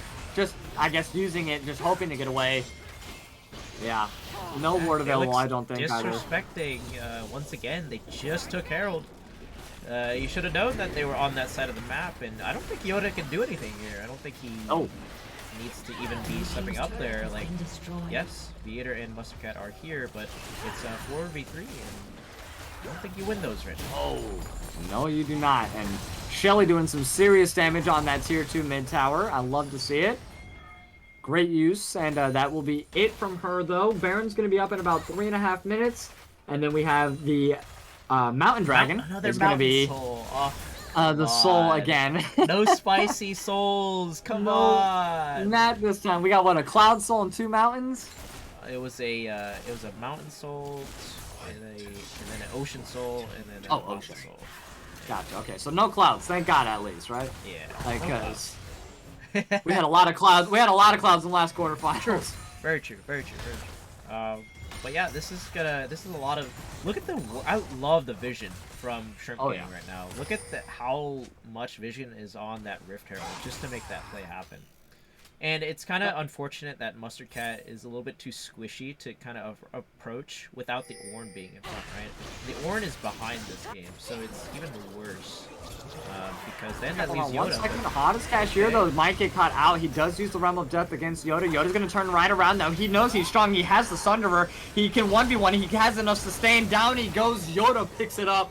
Great job, but they are going to give up the third dragon. This is going to put them on soul point here. Nice Ornn teleport. There goes the current call as well. That's the first shot, the second, third. There goes the final spark as well. Red team, though, secures that third dragon, even though it might cost knock his life, which it does. Big shutdown picked up by Yoda. Nice knock up. Second kill, double kill picked up by Yoda, and the rest of Shrimp Gang will back up from there. That is a great macro play from the side of Shrimp Gang. Picking up the third dragon, putting them on soul point, and great pickups and shutdowns utilized from the side of Eggplant. So, was it worth it? Yeah, but I don't think it was, honestly. Like, you give away the 3 kills and putting Yoda really far ahead, even though I don't agree with Yoda picking up those kills. I think that, you know, you want to put him on KLX or Viator, but, you know, they're kills regardless. And sure, you get the third dragon, but you're not at soul point yet. And from those 3 kills, could mount a comeback for Eggplant. This is getting good. It was just 3-7. Now it's 6-7. They closed that gold gap a little bit. Now they're only down by 1K. I love the back and forth, Wookie. I love it so much. Yeah. And that's, whoever you know, wins you were this talking one about, really earns it. It doesn't matter. Yeah, it does. It's really like. It means that, like, hey, you stuck through this mental warfare, right? Because, you know, we saw a mental reset from Eggplant in the second game, and now we might see mental reset from Shrimp Gang in this game. Hopefully. We love to see it. Or it could be an in-game mental reset, and Eggplant could come back, you know? That's true. The in-game... Oh, now we're getting into the meta game. In-game mental resets. Yeah, okay. I see you. Mental resetception. Pretty much. And I feel like, you know, I voted for the comp of, okay, never mind, hold on. They're doing stuff in the enemy jungle here. I'm not sure what that's about. Yeah, that was interesting. They had a potential to get, you know, collapsed on. Luckily they didn't. But that was not a good look for Eggplant. They were a little bit too pushed up in my opinion.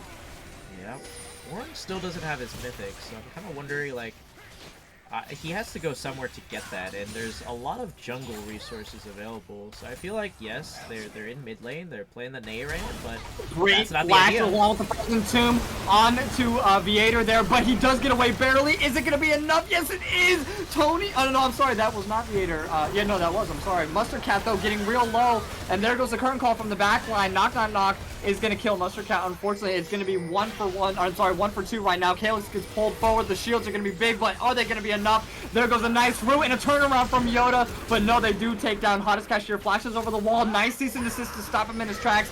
Might be giving up his life. No, gets away in the pool. Is successful. There goes the AoE. Oh, Creator great snipe from afar. 4 members down, though, for only 3 for the side of Shrimp Gang here, and they are going to pull ahead just slightly, but that was a great team fight overall. I mean, if we could see it again, we would, but unfortunately we can't right now.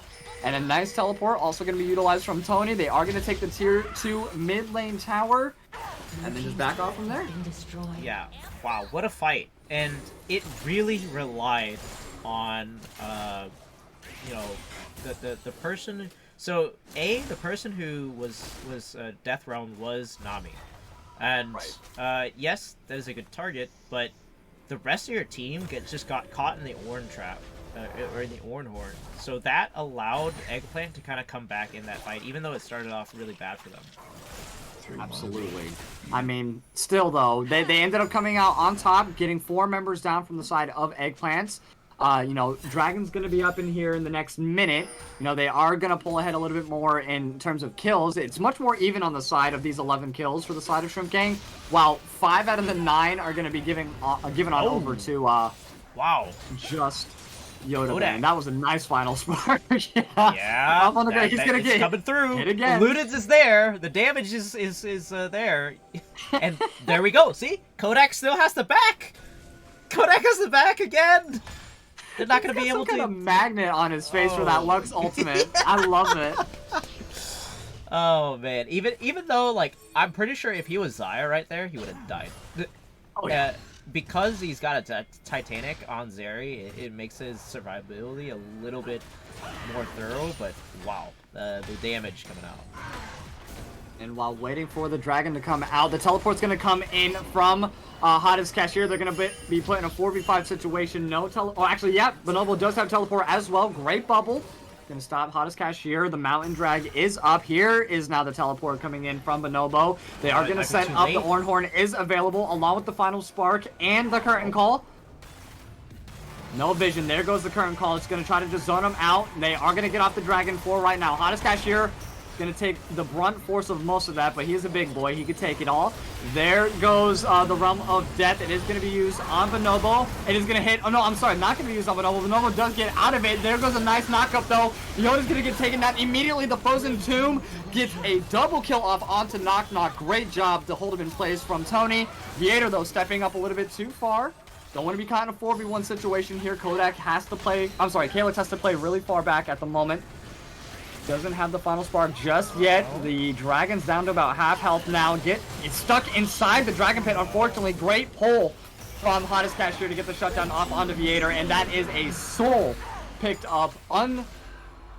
That's it. All 4 Dragons given on over to Shrimp Gang, and they are just killing it right now. Absolutely killing it.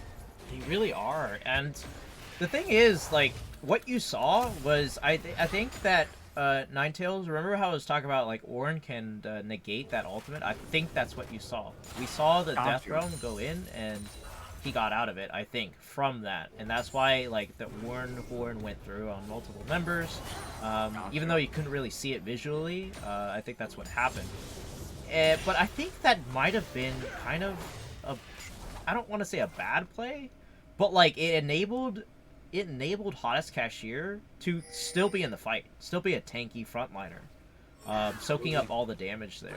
So I don't even know if that was a really good, like, negation. I feel like the 1v1, sure, you would have lost it, but maybe your team would have won, because Knock Knock Knock is building this way where he's not as tanky as a Gore Drinker might be. You might have better chances of just, you know, saying, okay, I'm gonna sacrifice myself to Mordekaiser, but we win the fight, right? Here we go. Knock Knock Knock engages onto Yoda. Great route there from Viator, though. Yeah, they are definitely trying to make a move for this Baron right now. Wookie, they want this so badly. They do. They really do. And they are in position for it. They have everything warded up for it. Looks like Hottest Cashier is started it. Yep.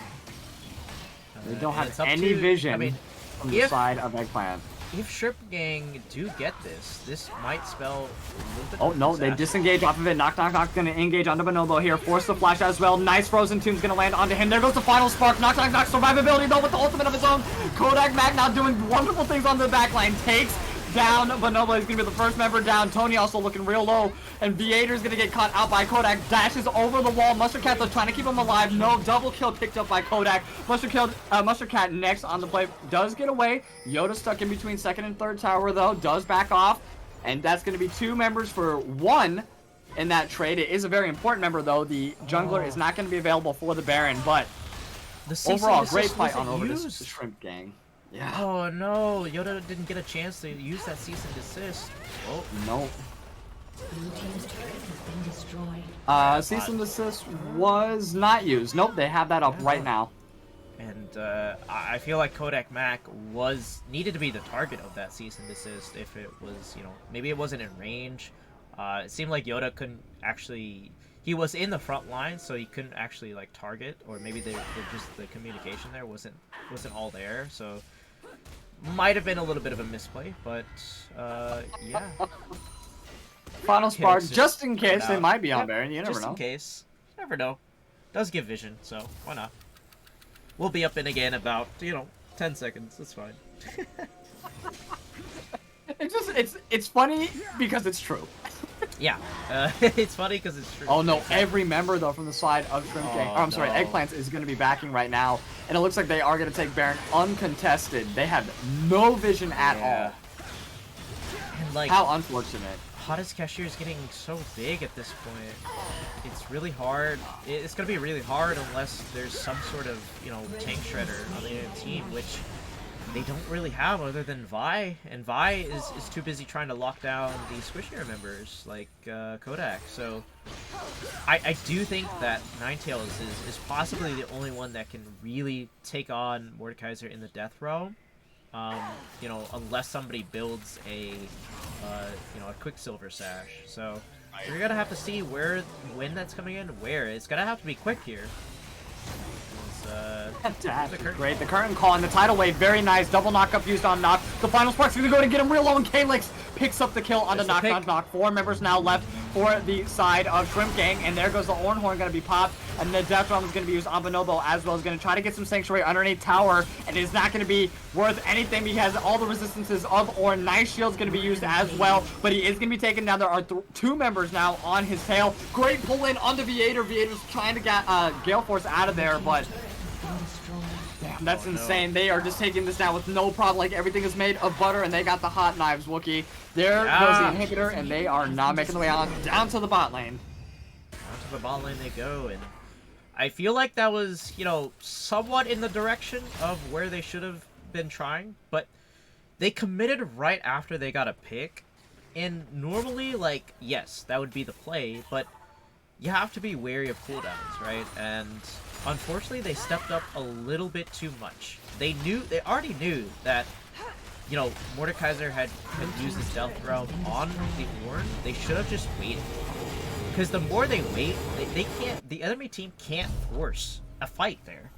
As 3 people, when you've already got a pick, they can't force a fight. There's no way. Against 4 members, they have to come into tower range. But if they waited for Ornn to get out and to help him out with the beefy Mordekaiser, they probably would have won that fight and sweep them. That is very true, but how many licks does it take to get to the center of a Tootsie Pop, Wookie? The world may never know. And Yoda, unfortunately, going to get clicked out. The Frozen 2 is going to be landing as well. Great tidal wave to try to save him. Bonobo also with the Ornhorn. Still actually available right now. Hasn't utilized it just yet, but it doesn't matter. Uses it a moment too late. This is going to be an Elder Drag, or they could probably push for the ending here. The current call is going to be let out right inside Hottest Cashier's range. Viator and Mustard Cat trying to do what they can, but the DPS is not going to be there from Viator. Not on the Jhin. And there's the teleport just because, I guess. Yeah, wants to keep that minion alive a little bit longer. Great bubble from Mustard Cat there, and they are going to try to peel off, but can they survive at least 15 seconds to at least get Yoda and Bonobo here? Here's the tier 1 Nexus Tower going to go down, followed by the tier 2 Nexus Tower, and I don't think that they're going to have it in them to survive just a little bit longer here. Yoda's going to try to do what he can. The Q is not going to be much of anything, though. Kodak doing a great job of kiting, and they are focusing down the Nexus Tower. The rest of Shrimp Gang is there as well with Eggplant. It doesn't matter. Shrimp Gang going to semi. Insane. Great game. Great game. Overall, from both of these teams, but Shrimp Gang are the ultimate victors here. Popped up with that. Oops. But yeah, Shrimp Gang actually taking the win over Eggplant. My predictions were wrong once again. See, I can never predict games, but I can predict champions. That's it. Hey, and that's all that matters. That's a great skill to have, because I can't do either. So. Did you predict Shrimp Gang for this game, though? So you got it. Did I? Yeah, I think you did. I'm pretty sure you did. Unless I'm wrong. Okay. You tell me. I thought I was. No, that's right. I did the Chick-fil-A toss, and I think I don't remember who it went to because I couldn't pick between the two. I did the Chick-fil-A sauce toss. No, you said Eggplant. That was Eggplant. It was Eggplant. Yep, that was Eggplant. Yeah, it was heads for Eggplant, tails for Shrimp Gang. But great job to Shrimp Gang, and yeah, I mean it's got to be said, 5 amazing members, but there can only be 1 MVP unless you all think there's something else. But in your heart, Wookie, who was the MVP of Shrimp Gang for this 3 series? That is a hard one. I honestly I think I'm gonna have to give it to Kodak Mac. I think he played really well throughout all 3 games. Dying the least amount, I think. Yes. Being the force in the later stages of each game, even though like second game, yes, faltered a bit, but still kept a really low death, in the entirety of the game. So I do think Kodak Mac probably for me. Okay, Get I'm this. gonna agree with you in the bot lane, but I'm going to disagree with who. I'm actually gonna go with Magic Man personally. The ADC is Okay. fantastic, but you are nothing without your support. In the last game, 0-0 and 18. Amazing, amazing. I said that the Lulu was a weird pick and the oddball out, and Magic Man said, Rylionn, let me show you why this is the perfect pick, and it's gonna go absolutely undefeated. I mean, keeping Kodak alive. Went Lulu third game, had the Seraphine in the second game, great poking, by the way, underneath tower. And then, of course, in the first game with the Rakan Zaya combo, like, that was just beautifully, beautifully executed, in my opinion, by Magic Man to set up the greatness that was Kodak Mac, and who phenomenally capitalized on his leads that was given to him by Magic and everybody else. But let us know who you think is the MVP. We will have that poll up and ready here within the next few moments. Actually, it's already up. And I'm going to go ahead and so many people agree. Didn't Magic Man get MVP the last time he was here? I'm pretty sure he did. I thought it was Kodak. Was it? No, it was definitely Magic Man. I think his team voted him that time. I'm pretty sure. Okay, well, pretty sure. Well deserved, especially this time. It was a three-way MVP. Tie. Okay. So he was a part of it, though. I think he was a part of it. Yeah, Tony, Magic, and Kodak. Okay. Yeah, that's right. Okay, there we go. That makes sense. Thank you guys for remembering that. Much appreciated. But yeah, it looks like this is the most commanding MVP vote we've actually ever had in the history of Gap, I believe. 12 votes to Magic Man, completely uncontested. And I think it's going to be safe to assume that he might just take it in. So it's all right. Eggplant, you did a great job. You brought it to a game 3. Great mental reset into game 2. You guys did phenomenal game 2. And then game 3, they just did a little bit more. That is okay. But that is the end of the PCL run for you all. And this time, Shrimp Gang will be making their way on over to semifinals. And we know exactly who they're going to be going up against because the other one had already ended. Wookie, you want to go ahead and let us know? It's Relinquished Renegades versus Shrimp Gang next week. That's going to be spicy. Wait, no, it's not. Wait. Oh, no, I'm sorry. That was on the other side. I'm sorry. That's on the other split. No. Shrimp Gang is going to be sitting on Wards versus Venture. Oh, my bad. Yeah, no, the other one hasn't happened yet because that's on Monday, I think. No, the Relinquished Renegades versus across the map on that half the split. That is... Oh, I see. Okay, yeah. You got me confused. You were like, I got we were talking about confused. Shrimp Gang, and I was like, wait, they're gonna face, and then I was like, I meant the other game that was going on today. That was my fault. Yeah. Completely. So the other game, across the map, 2-1 counter target spell, and my prediction yet again wrong. So I thought counter target spell was gonna 2-0.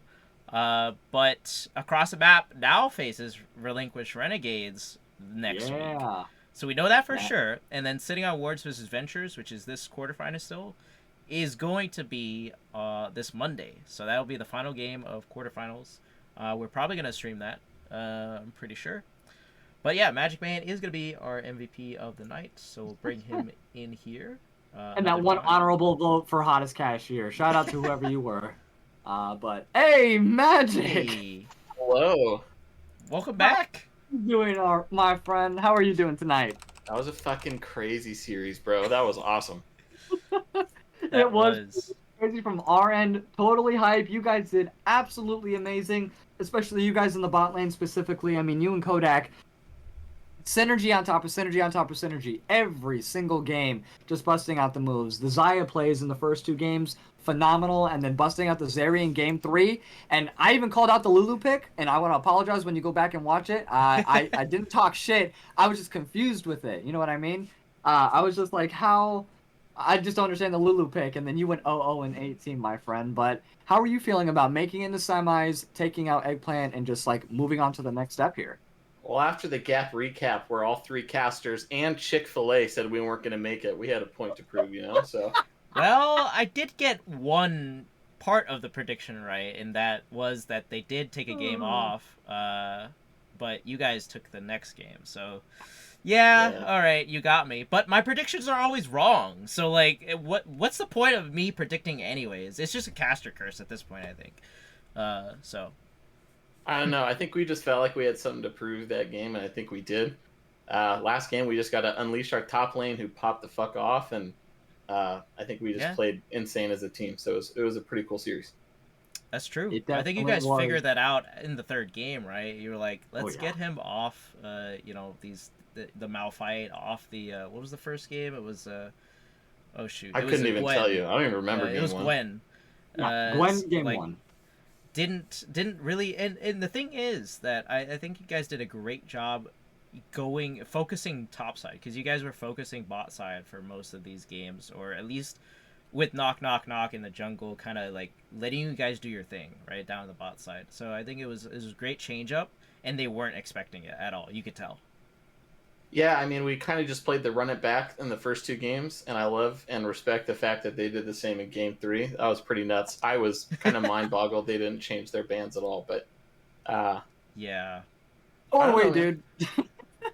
I don't So know. were we. It was just like, okay, same bands literally across the board. And, game 2, you guys faltered a little bit. And do you think you just got maybe a little bit too comfortable with the Master Yi pick? I mean, you did phenomenal. You guys, Kodak and yourself, phenomenal bot lane. It's just the rest of your team kind of went the same thing that they did in game 1, outside of Gwen switching up for Malphite there. Was it just a comfortableness, or like what happened in game 2 that, caused you guys to falter, in your opinion?